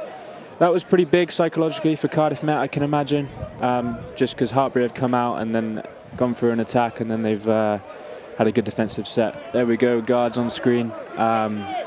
Yeah, huge defensive set like we were talking about. It's his last home game. He's obviously done so much for the club over a very long time. Has developed and seen through a lot of brilliant players, and I know he'll want to see a win. Hopefully he'll be enjoying it, but also I know the boys will want to win it for him. Yeah, absolutely. I was speaking to him earlier just pre-match, and he is hopeful for a win, obviously, but I think it means that more just because it's the last time home. But we can see here. Jack Gilbert, he's a dangerous player. He's a good player. Jack Gilbert continues to make them yards wherever he is on the pitch. Both attack and defence, he offers a lot. You can see there Harry Wright asking for the ball. A little tip off. And a long pass down here to Sam Alexander, the try scorer in the first half. Jack Gilbert again. Jack Gilbert using his strength on the wing there. And Sam Alexander just sneaking away, but the ref comes back for the knock on. Again though, Cardiff Met forcing another error. All it'll be will just like compounding on that psychological piece in terms of Hartbury. They'll feel like every time they attack they can't get the little ins or get through phases or come away with a point. So yeah, Cardiff Met have had a good start to the second half. Really trying to keep on to the winning ways like they did in the first half and keeping that scoreboard in their favour. I've talked about momentum a lot already. I'm going to throw this out there. This is a piece from who's the guy? Nathan Cleary. Do you know Nathan Cleary? Rugby League, big rugby league player. He basically explained this concept in an interview that there's no such thing as momentum. It's just what everyone's thinking. So if you've got the momentum, all that is everyone on the team with the momentum is thinking positively. And I think that is something we might call momentum, Isaac, but Hartbury really grunting up there to try and get that scrum penalty, and they've done that so far. Cardiff Met did do that last week, but it is Hartbury that's doing it this week on Rugby 1. Yeah, there we go. So all these Hartbury players will now start to have more positive train of thoughts. Yeah. And we can just see on the cam there, just saw the grit and almost lick of the lips as well from the substitutes. I really want to make an impact on this game when they come on. And we see this so many times before. A maul from Hartbury, so lethal, especially against Cardiff Met in the last few seasons. Yeah, Met have done well to stop that.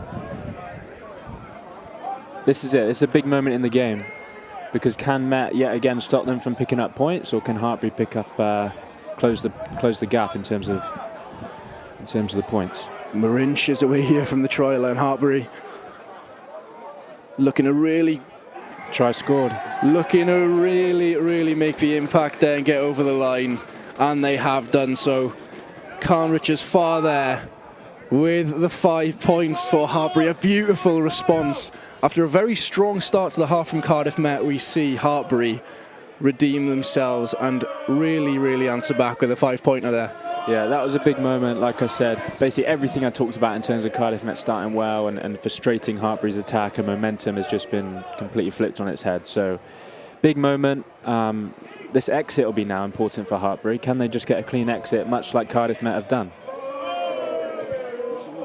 And T40 there with the extras, 26-19 to Cardiff Met still, but Hartbury close on their tails to really try and nick something, like they've done so many times before, and break Cardiff Met hearts. Yeah, 7 points in it is quite big psychologically, because now Hartbury know that they are in it, and they've got an opportunity. Anything can happen. Equally, Cardiff Met are probably playing with a little bit more pressure, just because they know one mistake can lead to an equal game again. And Sandberry again with the restart. Nice and high. Yeah, good kickoff. Good take. A thunderous carry there. And it's Harry Wright again, really making the yards. Just getting over that 22-metre line. Outside the 22, so this will need to be completable, I think. I can imagine.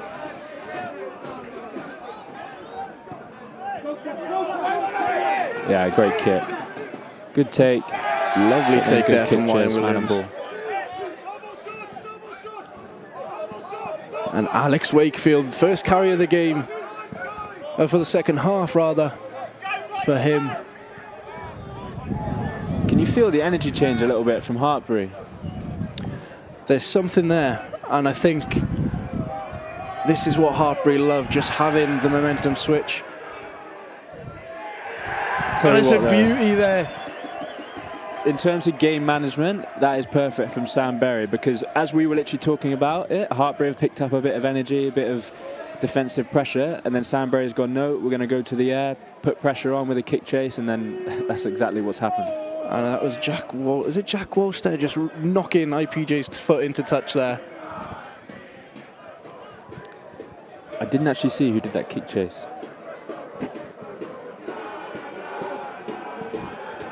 Theo or Jack, I can imagine. And a quick one there to Alex Wakefield on the front of the line now. Didn't use much with the yards, but the ball's out safely, looking for more carries from the pack. Oh, Geth, really. Here we go, turnover, offload. There's kick space, back right. Back right. Oh, they haven't seen it. It's easy to say from up here, isn't it?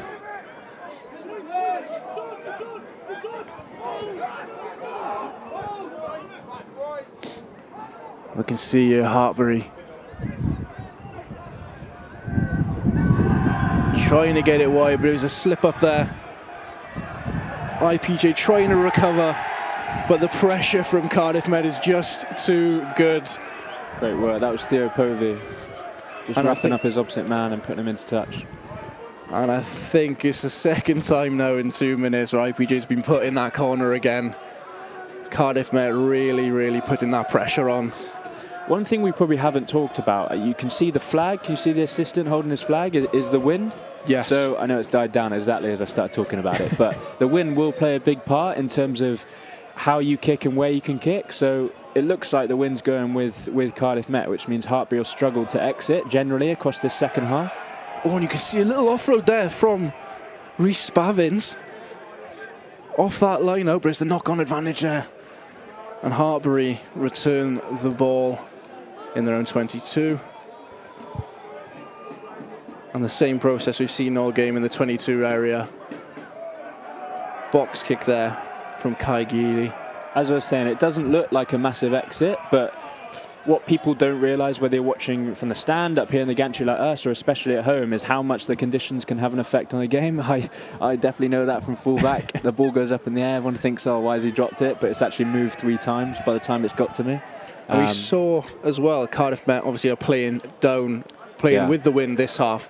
Would that be the perfect way to finish off the game, of just having that wind on your side when it comes to the dire minutes? We probably didn't acknowledge it enough in the first half, but the fact that Cardiff Met have gone in at half-time with the big score advantage and the wind advantage, they'll probably be coming out a lot more confident than we actually thought about. That's probably why Bez has gone to the kick game a lot in the second Rhys half. Spavins again, busy in the breakdown, but the ref is coming back, and here are a few boys really eager to come on for this match. You see, we got the bomb squad there that did so crucial last week against Nottingham, and you can just feel the tension in that on the subs bench, in the dugout. Really wanted to come on and make that impact from the bench.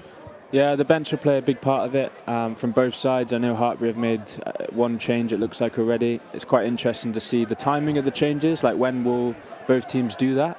And again, that probably has a lot of thing to do with the momentum. If Hartbury feel like they need a bit of momentum change and they need a bit of energy, they'll bring on their bench. It's probably more tough from a Cardiff Met side. Do they bring on the bench or not?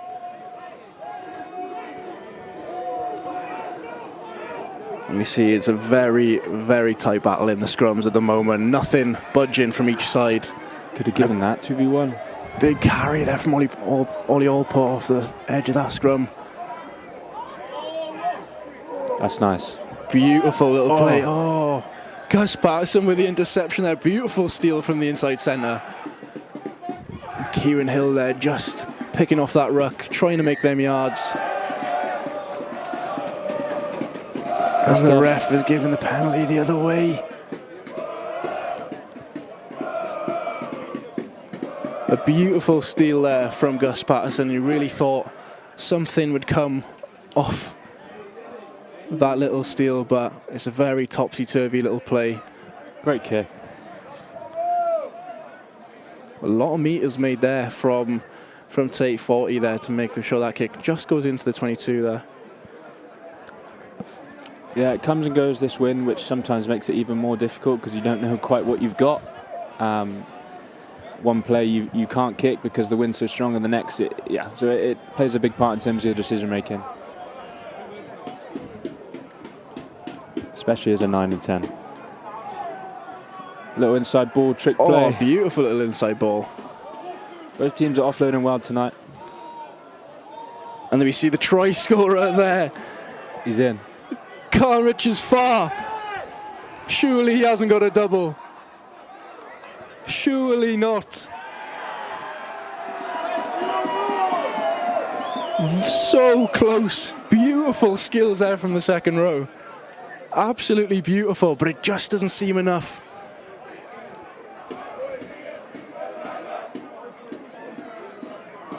The ref have held up, but... Yeah, big moment. I thought I saw the ball go down from up here, but I am about 50 metres away. I was about to say, yeah, we never know on that one, but the result has gone in the way of Cardiff Met there. But don't take anything away from the second row there. Absolutely unbelievable bit of feat. And almost getting his second try of the day. Oh, it's taken quickly. You had a 2v1 there.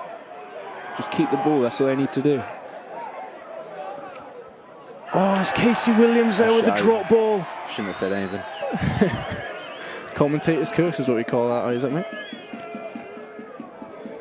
And you can just see there the pressure that was going from Cardiff Met there. They've really fronted up, but is it just a bit of nerves and a bit of just pressure being on the losing side of this from Hartbury, or I think is it just Cardiff Met really trying to put a statement into every shot they make? For that moment in particular, I wouldn't say pressure. It was just fight from a Cardiff Met side. When you get a line break like that, you've basically just got fight and work rate. Who's going to get back? Who's going to get set first? And Cardiff Met have done that.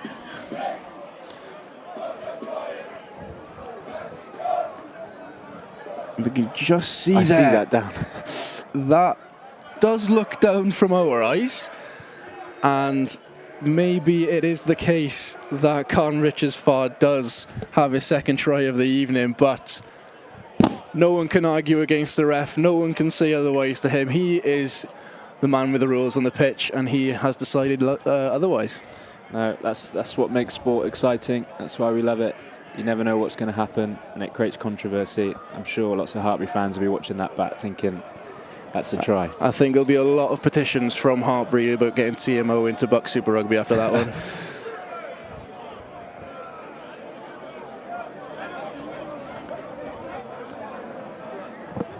And this is a big scrum here for Cardiff Met, 5 metres out from their try line. Yeah, difficult place to exit from midfield, right under your post. They've Beautiful probably done the feet. right thing there. They've carried. They just need to secure this ruck and then get Archie back on his feet to then hopefully box kick exit. Cardiff Met trying to deal with that defensive pressure from Hartbury, trying to get that ball cleanly out of the danger zone. Oof, that was a close one from Probably Archie. not what he wanted. Hartbury will be able to get back on the attack now. And there's that man again, Jack Gilbert. Oh, shot again, Kieran Hill. Kieran Hill, a beautiful shot. And it was almost going to be Jack Gilbert mowing over them, but they just didn't take the ball with him. Max Surrey's giving words to the ref, something about scrum, I imagine. Scrum is coming down, and we can see here Bomb Squad front row warming up them hips, warming up them legs. I think you will be very quick until we see them come onto the pitch and really want to make an impact, especially in them scrums. Yeah, we saw Willow in there as well on the bench. He's a very good player, someone that just does the basics very well. So he's someone that you'd probably feel very comfortable bringing on in this situation. You know he'll bring on more energy, but also in terms of errors and mistakes, he won't be making those. He's a very good player, very safe player, good around the breakdown. We see another scrum here from Cardiff Met, a bit further out than the one a few minutes ago. Archie Lloyd again off the back of that scrum. Right idea.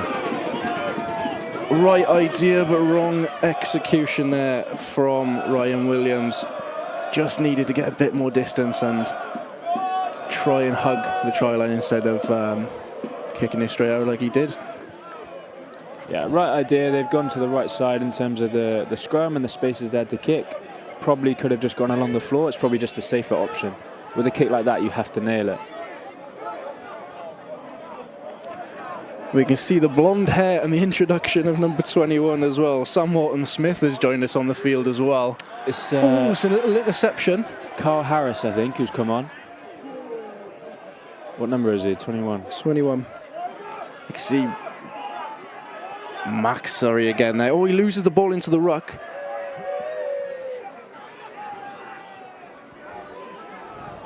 And it's Gus. Geth Cannon as well there. A man that's been so important for Cardiff Met this season, especially leading from the pack. Setting up a contestable box kick here. Big chase needed from Theo, and the kick's got to be on the money. Doesn't matter that it's short, but you just need someone to compete now. That was too easy. Gus nulling out any type of attack here from Hartbury. But Hartbury have got numbers out wide. A little chip there from Ty Davis. Oh, Ryan's recovered well there. Oh, Ryan Davis there not giving up without a fight. A beautiful take from him, but the pressure from Hartbury is just giving them that penalty in the danger zone. Yeah, not a lot Ryan Williams can do there. He's done all he can. He's gone on the turn and recovered and got the kick. He just needs his support to secure that breakdown. And it's like what you said earlier about the just about getting back and just giving that support, especially in defence and scrambling in attack as well. And it's so important for everyone 1 to 15 on that pitch to really make the effort to get back. It's always tough though, because the team that's just kicked into that awkward space, they're facing the ball, whereas the defensive team have got to get all the way back round the corner to get onside to then secure the breakdown. And that's a sacked maul there from Cardiff Met, but the ref sees foul play. And it's another penalty here for Hartbury. Again, going for the maul option, Hartbury close into the try zone. Will we see the same? Appreciate that it's on this side of the pitch compared to the first half. He had all the lineouts in under the fans. Casey Williams loves scoring a try from the maul. 14 tries last season for the captain. Did he? 14 tries. And this is normally how he scores them. Edging so close to the try line there. Good defence from Matt. And it springs out wide. Gus Patterson and Jack Walsh, the centre partnership there, wrapping around. Nulling out any chance of points being scored here. Oh no, Hartbury still got it.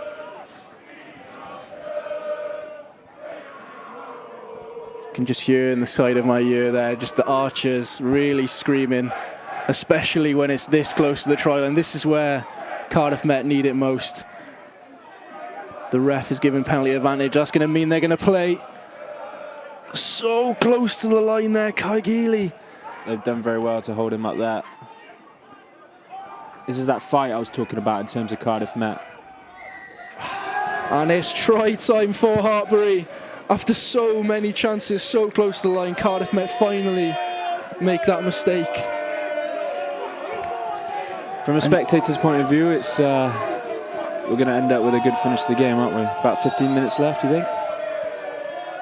It's a very, very tough one. And I think we were down that side of the pitch for a good 5 minutes there, and it's going to be very, very tired on them Cardiff Met boys, and it's finally the response that Hartbury were looking for most of this half. Yeah, I know we were talking about subs earlier, and the interesting part of like timing. I think this would probably be a good point for Cardiff Met to get their subs on. It's Tate 40 that's responsible for trying to equalise this match to get it to 26-all. It's an important kick.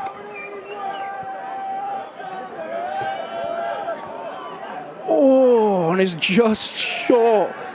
Literally brushes past the outside of the rugby posts. And it's down to 2 points in it. It always happens in this game. We've said it before. 26-24 Cardiff Met, but Hartbury are on their tails once again. Really, really close. Yeah, you wouldn't want it any other way. It's what makes this sport, but also this league, so exciting. And it looks like we can see here from the restart, Cardiff Met have brought on their replacements. Willowen, we can see there on the pitch. You can see there as well, you got Jamie Longyear, JJ Wozniak, Ryan Woodford, them boys really wanting to make that impact now, especially in that front row.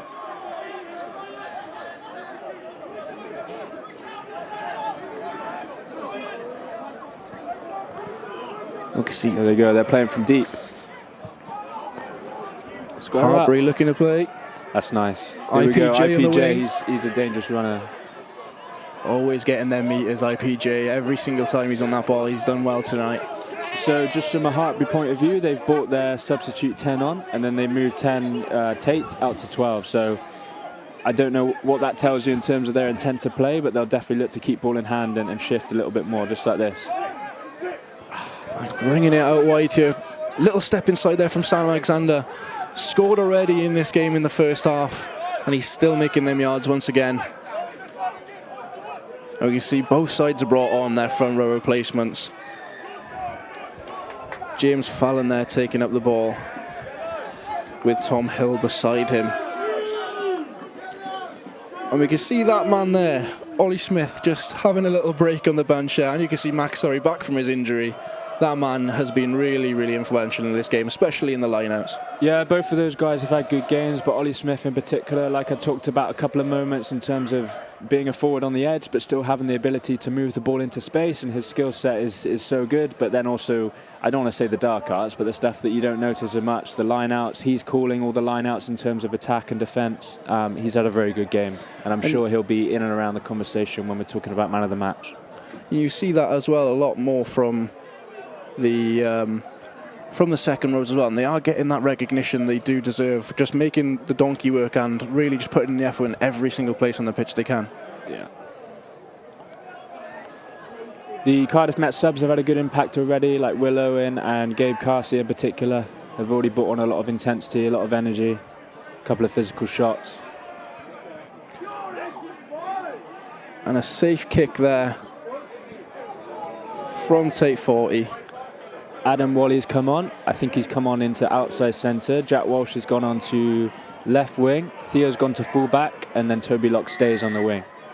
Ross Mackay's come on as well. So I was just about to say, yeah, Ross Mackay's on the field. He's been a very, very busy player in the media from the last week, just because of that absolute beauty of a kick that sealed the win for Cardiff Met last week. Yeah, and that's the moment he'll get all the glory for, but also the last few games, just the way he's come on, managed the game, and effectively turned the game on the head and closed them out.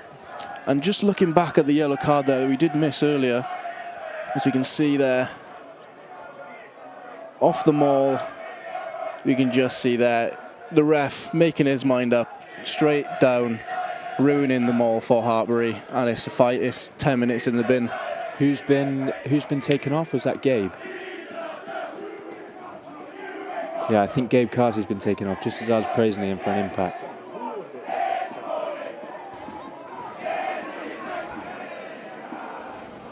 Yeah. And it was, Gabriel Carsey that received the 10 minutes in the bin there from the referee. Just really trying to spoil that in the right ways, obviously, but just this little subtle mistake there that the ref needs to take him away for. Yeah, it's always a tough balance when you come on off the bench. You're trying to make an impact on the game, but sometimes you can almost try too hard. Although that was in the lineup, I don't really know what's going on in the lineup, but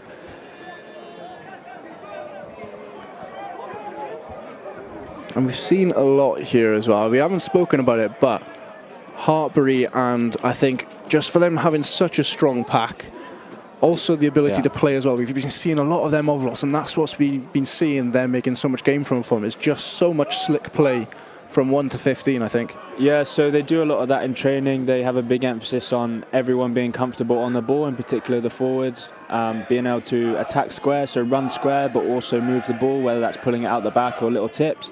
I know that their coaches and their attack coaches, Tim Taylor and Stemo, they've put a big emphasis on that. We can see that man, Ed Batchelor, really trying to make an impact, making them yards. Could have looked slightly high there from the Hartbury defence, but the ref says nothing. Good pressure on that kick.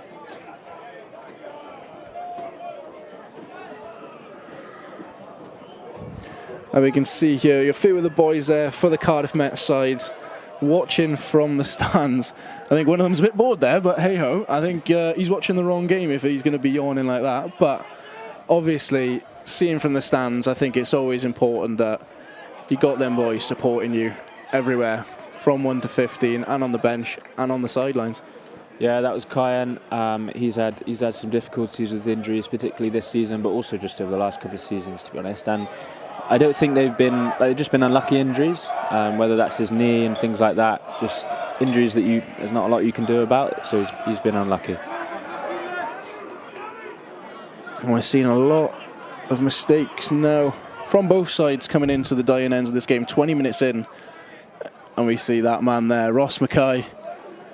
Yeah, really wanted to make another impact again this week. Yeah, I mean, the advantage he'll have is I'm sure he's been in lots of these situations before, but particularly over the last few weeks, he's been in this situation time and time again. The only slight difference is they're ahead rather than behind, but he's an experienced player, he's an older player, and he'll do a really good job, I imagine, to close out this game for Cardiff Met.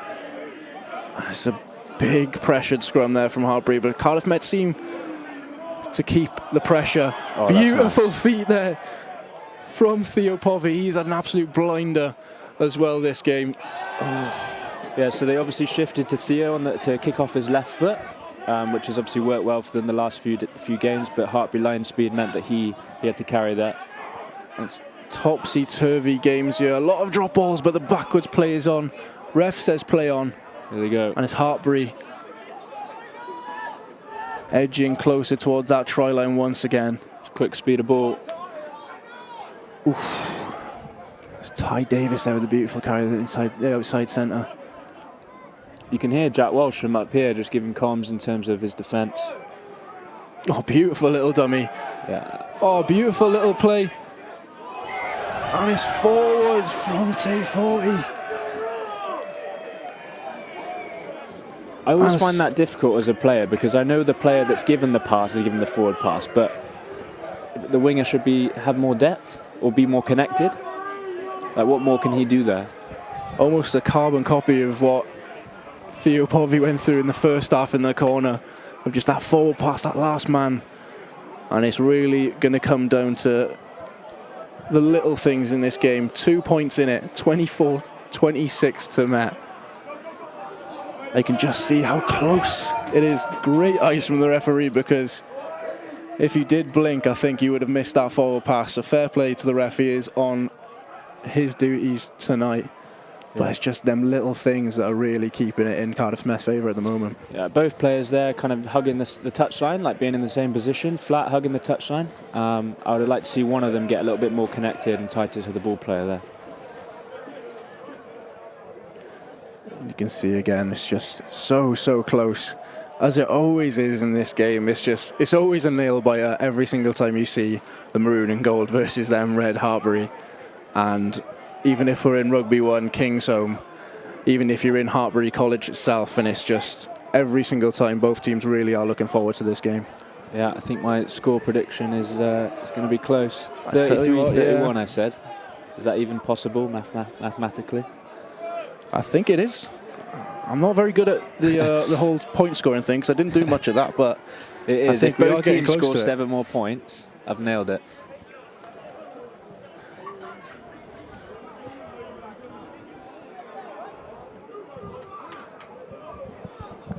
And the ref having a little chat there with both front row replacements. Just looking to keep that height and just looking to keep it nice and clean coming into the dying ends of this game. And this is where it does matter. These scrums, these little wins on the pitch is always going to make a difference when the game's this close. Yeah, so Cardiff Met obviously a man down. Gus has gone onto the in the flanker position into the scrum, and then Theo's slotting in at 12 position, probably as a. That's a big scrum. And Ed Batchel again saving the day, just taking that ball quick from the scrum and gaining them yards. There's definitely opportunity there. Quick ball to Ross McKay. Down to Theo Povey. Is that a high tackle? And players, they are asking for the high tackle. Shouts from the crowd. The ref says play on.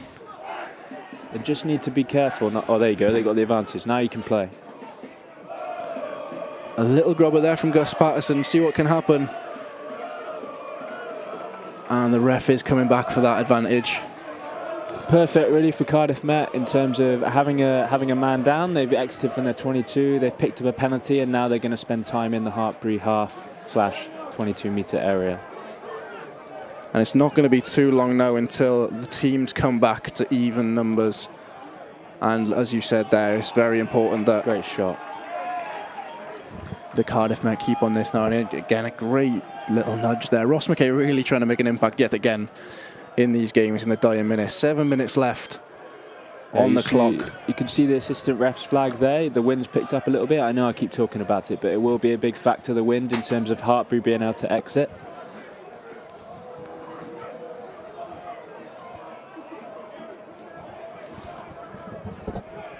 Cardiff Met here looking to close out this game. Do I need to...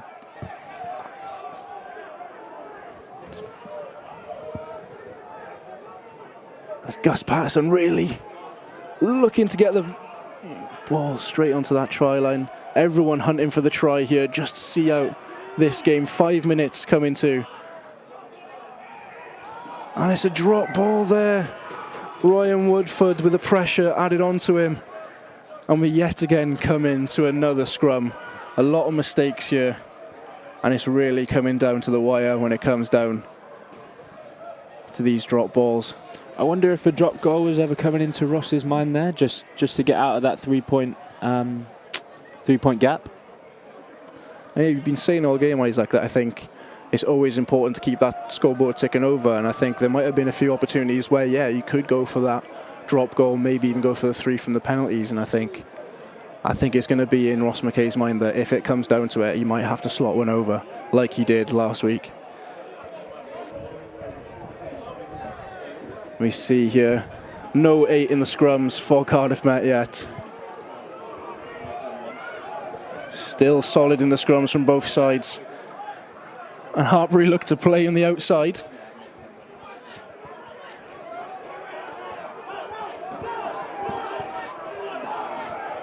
Beautiful little carry there from the substitute, Lewis Golding. See Hartbury looking to keep ball in hand and pick up something just like that, a penalty. Cardiff Met just needed to not give any easy outs, especially talking about the wind. It's hard to kick exit. But a little bit of lack of discipline and not rolling away, and Hartbury have had an opportunity to move down the field.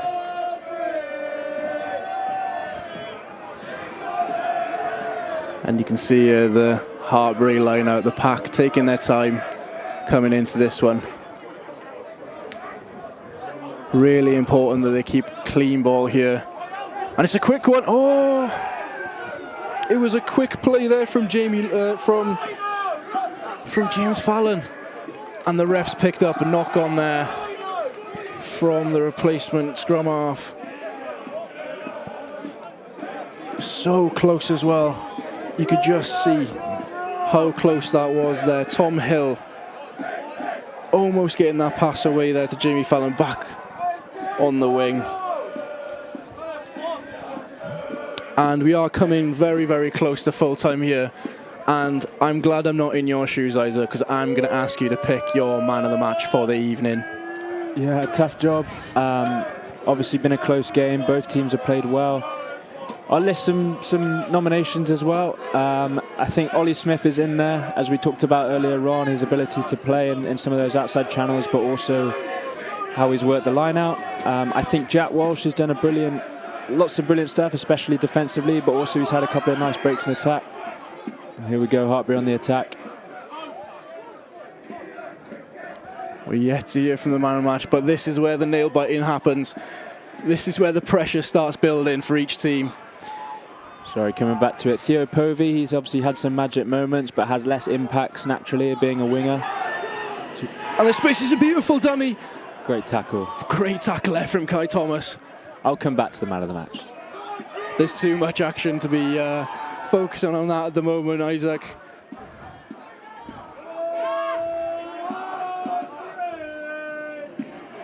And Hartbury are edging so close, and it's coming out wide. Oh, and it's a high tackle there from Gus Patterson. It's very, very dangerous there from the inside centre. This is that 3-point gap I was talking about. And we've got a bit of break from the blockbuster moments, Isaac. Yeah. If you want to finish off what you were saying. Sorry, yeah, I mentioned Ollie Smith, I mentioned Jack Walsh, I mentioned Theo Povey. From Hartbury's side, Jack Gilbert's had a really good game, both in attack and defence. Khan Richards-Farr's obviously had a big impact. He scored a try, almost scored 2. Well, we think he did score. My man of the match is going to go to Kieran Hill, I think. He's hit a lot of his line-outs. He's had some good moments, a couple of jackal turnovers. I think he scored on that more. But he's also just done a lot of the nitty-gritty stuff, like a couple of carries, pick and goes. So I think he's a deserved man of the match. And as we say that, we see take 40, take Hartbury just over Cardiff Met once again, 27-26. And even though he is on the losing side, Kieran Hill has been awarded his man of the match by Isaac Marsh, and I think you're right in what you were saying. He has put in all the donkey work today, and I don't think he has put a foot wrong since he was on the pitch. And Royce McKay, nice and high. Great kick. Oh, and Hartbury just on the end of that, but it was such a beautiful kick there from Ross McCabe, really contestable there. I thought we were going to see a replica of last week then. Could have got a turnover then. And we're coming so close now to the dying ends of the game. It's all about game management now for Hartbury. Kicks a little bit long. Great take there from Ed Great Batchelor. footwork. Redemption for the drop ball, he said, close to the second half. Interesting, Hartbury keeping 2 in the backfield here, because I imagine Cardiff Met will keep ball in hand. Great ball. And you see the overlap. Oh, it's so close. Toby Locke there, trying to offload, trying to get the gainage. And it's so close. These are the games you get stressed about. Either side could win this one. 1 point in it. The clock is red. What can happen? We still don't know.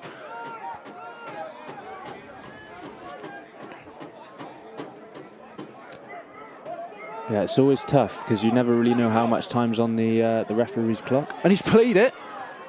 Oh, nice pick so up. close. And Tay 40 working his magic again, gaining that meters. Hartbury are going for it. Jack Gilbert, a high tackle on Jack Gilbert there. That's tough. That's a late change of direction. Toby Locke on the bad end of that one. The ref might be reaching into his pocket for Toby Locke. Yeah, that's tough because Toby's got to stay in a high position to kind of make the tackle and keep moving laterally. But then obviously Jack Gilbert's big inside step, change of direction. I mean, with TMO, that would be mitigating circumstances, I think. And it was a fair old clout there from both players, Jack Gilbert and Toby Lock on the floor, but we're going to see what the decision will be from the referee. He's reached into his pocket. It is a yellow card. Yellow card for Toby Lock into the dying embers of this one. It is a tough blow for Cardiff Met. The second yellow card of the game. And I don't think it could have mattered any more in this situation. How well have Hartbury done, though, they obviously went in at half-time. I think it was a couple of scores behind, and they've slowly clawed their way back in. Against the wind as well, we talked about that. Well, keeping Cardiff Met scoreless in the second half as well. Yeah, wow. It's been a heck of a performance from Hartbury. The clock is dead on the screen, but it isn't on the field. We are still patiently waiting for that ref to blow his final whistle. And who knows what's going to happen here. Hartbury again just hunting with the ball into the 22 of Cardiff Met. Can they... I was going to say, can they make an impact and null this game out completely? But the ref has given it the other way. Cardiff Met are back in possession. Like I say, oh, there you go. It's last play. Last play of the game, the ref says. And it's a scrum. Cardiff Met scrum in Cardiff Met's 22. Last play of the game. What are you thinking here, Dav, as a prop? Honestly, if it's going to be a carbon copy of last week, this is the most important scrum of the game. But the bomb squad are on. They need to do the exact same thing they did last week. Is that what you're thinking in terms of you be going in trying to get a penalty, or you're just trying to keep the ball? First order of play, keep that ball. First order of play. And that's what they've done. It's a big ass from Cardiff Met. Oh, it's an offload. And it's lost by Cardiff Met, and it's back into Hartbury hands. It's the final play of the game. Oh, that's tough. So close there from Cardiff Met to try and get that ball out. And that's the game. Hartbury, heartbreak again for Cardiff Met, and Hartbury come away with it once again in a blockbuster performance. 27-26 to Hartbury. An unbelievable match we've had here on Rugby 1. Always down to the wire like it is so many times before. And it's Hartbury that keep on winning this fixture. And it's yet to be redemption for the boys in maroon and gold. Yeah, what a game.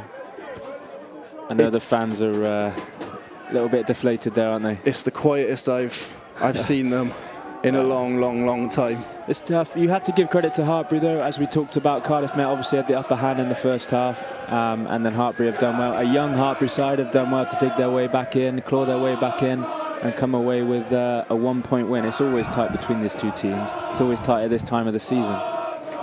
It's been an absolute blinder of a game, and as you said there, as a credit to Hartbury, what an unbelievable second half from them. For there on screen, he just had an ankle replacement, I believe.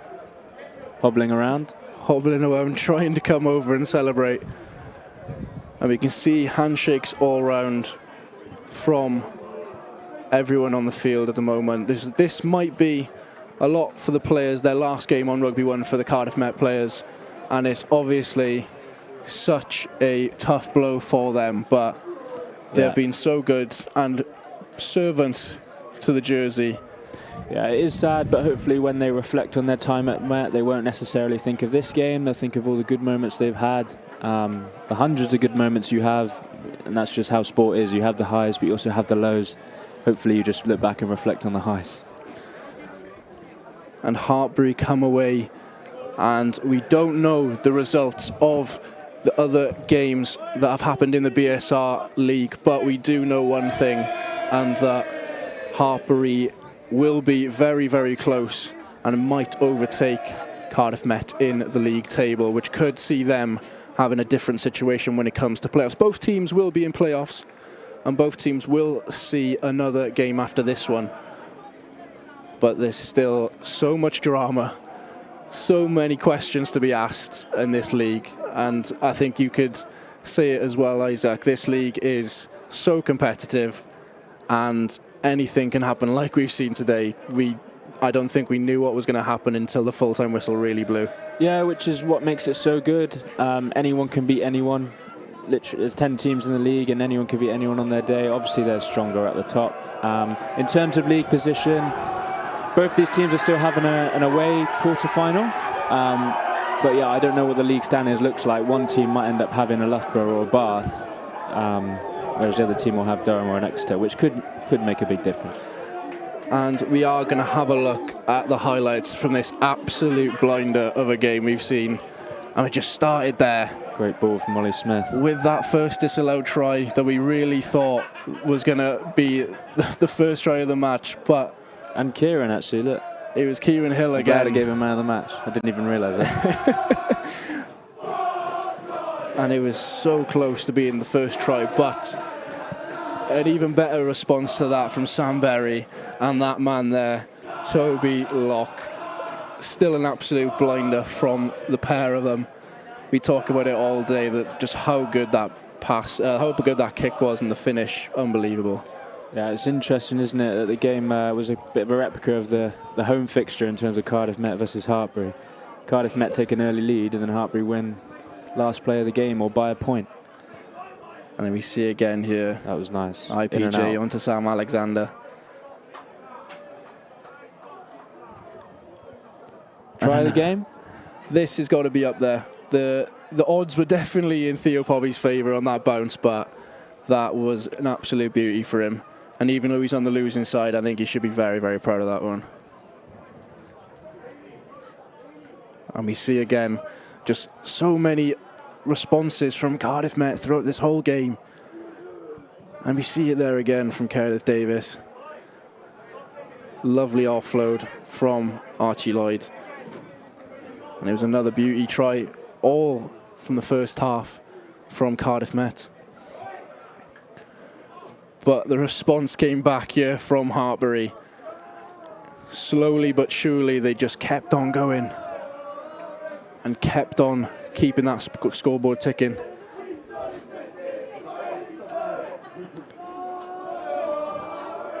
And you can see again, trucking up, making sure that they're getting them points when they matter, Hartbury, and that's what got them the win today. Yeah, that was a big moment before half-time. Just closing that gap in terms of points, relieving the pressure a little bit. And then we see there the maul, almost the full team maul there from Cardiff Met, just on the dying embers of half-time. And we really did think that that was going to be the response that could have ultimately seen Cardiff Met come out victorious, but it was a whole different story in the second half.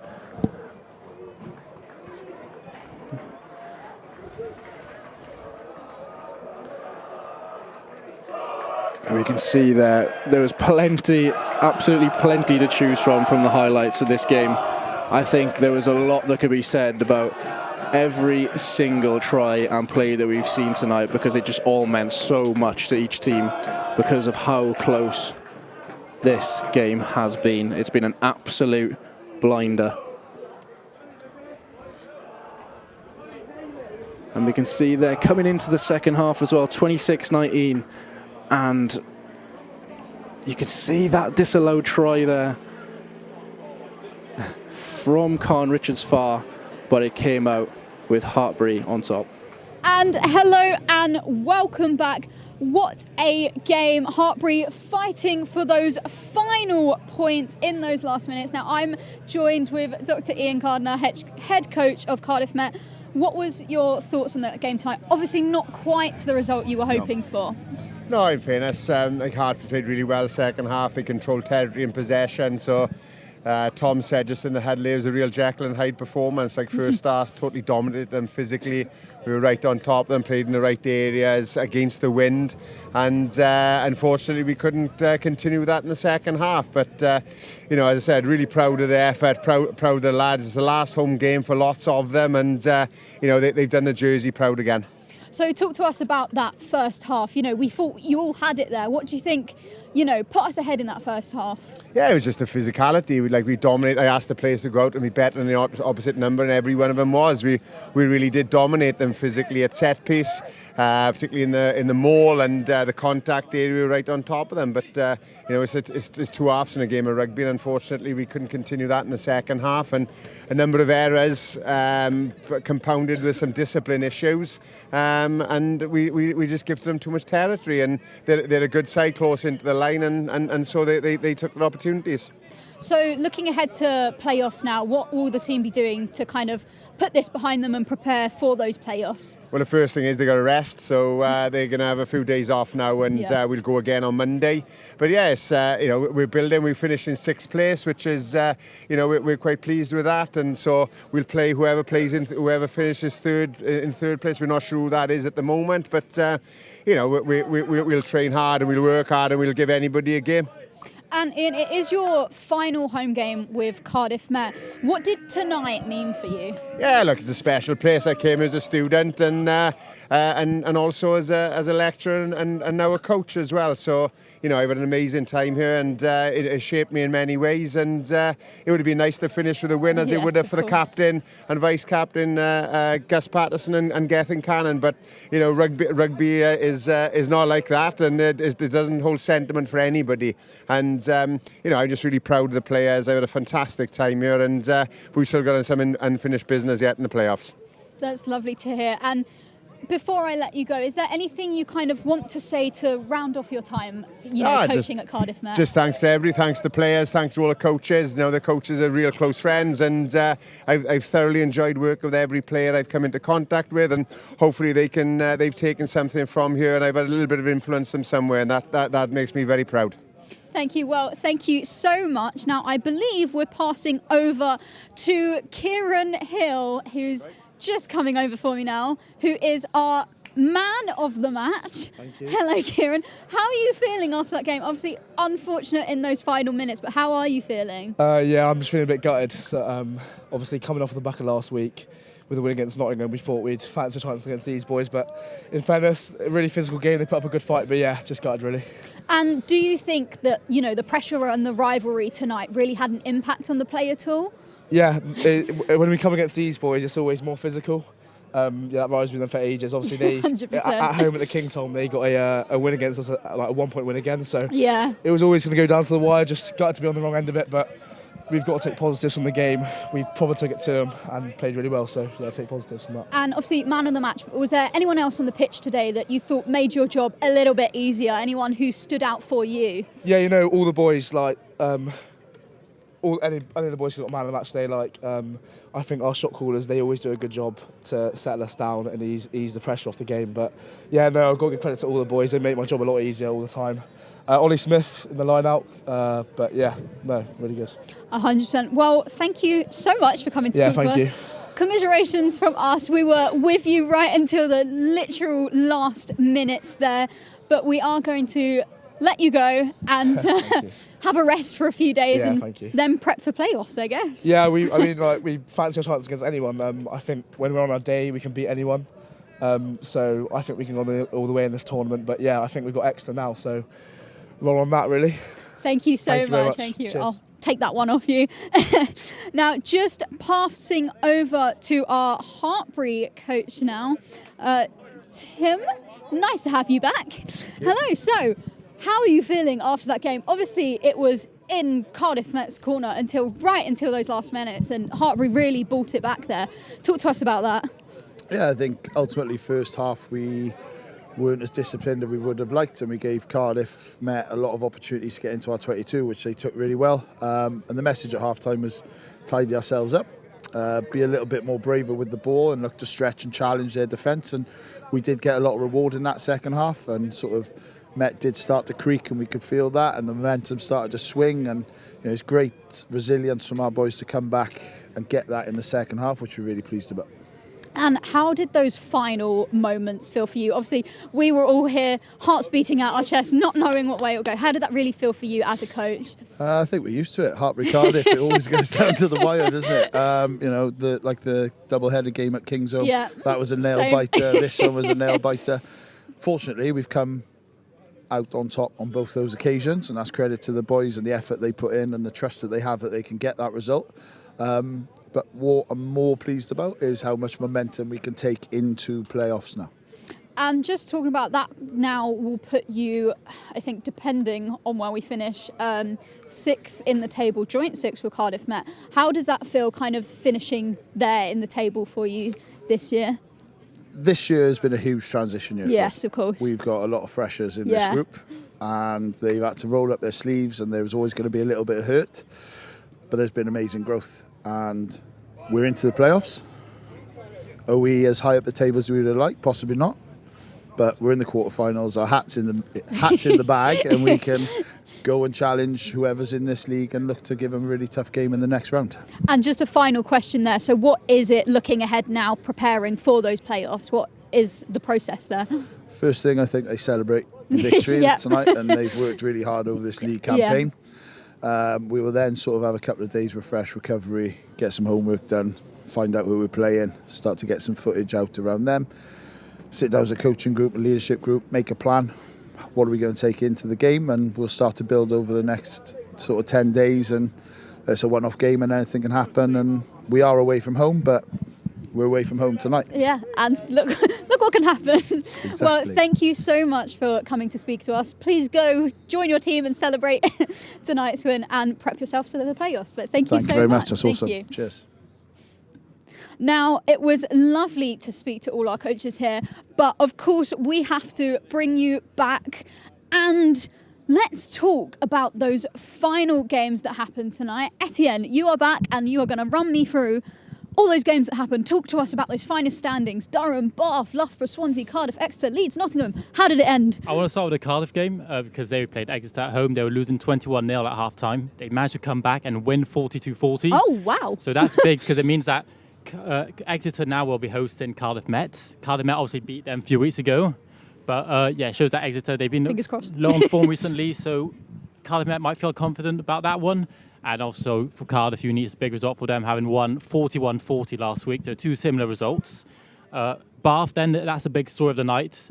They beat Durham 17-7, so they've won the league title now. Yeah, wow. So they've got the Milk Championship to look forward to now in the playoffs, but now for the first time in the 10 years of BUCS Super Rugby, they've got the title. Oh, really? Wow. Yep.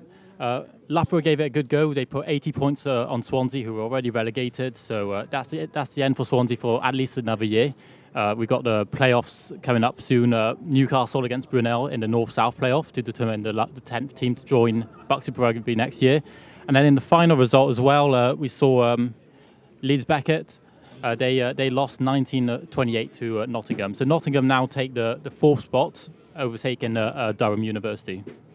Amazing. Well, thank you, Etienne, for giving us a rundown on all those standings. It's been an insane couple of months for BUCS Super Rugby, and we've all got more to look forward to with the playoffs in a couple of weeks. But thank you so much for watching. Stay tuned for those playoffs. I've been Libby Marder-Lyons. This has been an absolutely nail-biting game here on the Rugby One. Thank you so much for watching. Good night. Happy to go? Yeah.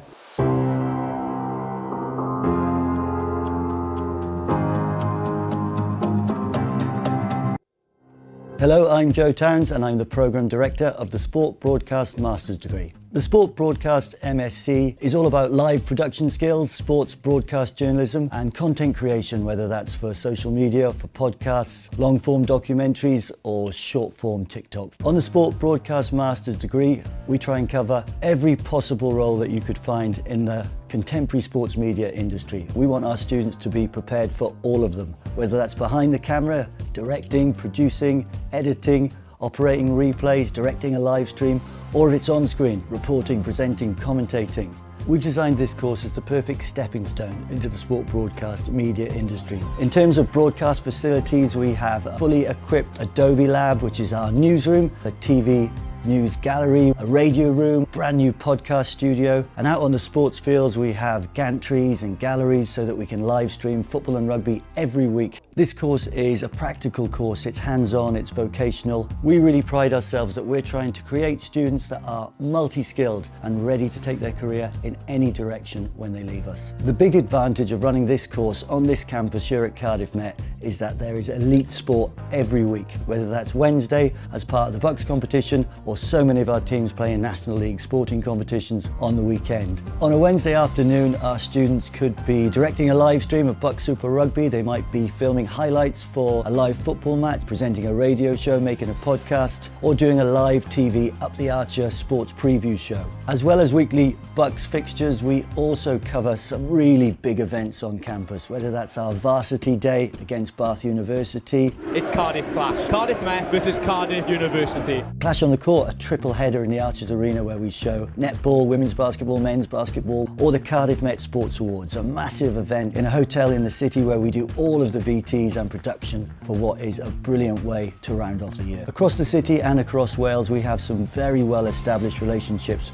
with the industry, so our students have opportunities the whole year long to go out on placements. If you're a Welsh speaker, Shwmae a chroeso I benod arall o Up the Archer. Then we allow all students to submit any of their coursework in the medium of Welsh. We also have some fantastic opportunities in the Welsh sports broadcast industry. The sport broadcast industry is a fast-changing, ever-evolving space. We're really proud that so many of our graduates go on to work in the industry. There's all sorts of possible opportunities for the students to explore once they finish the sport broadcast master's degree. Happy to go? Yeah.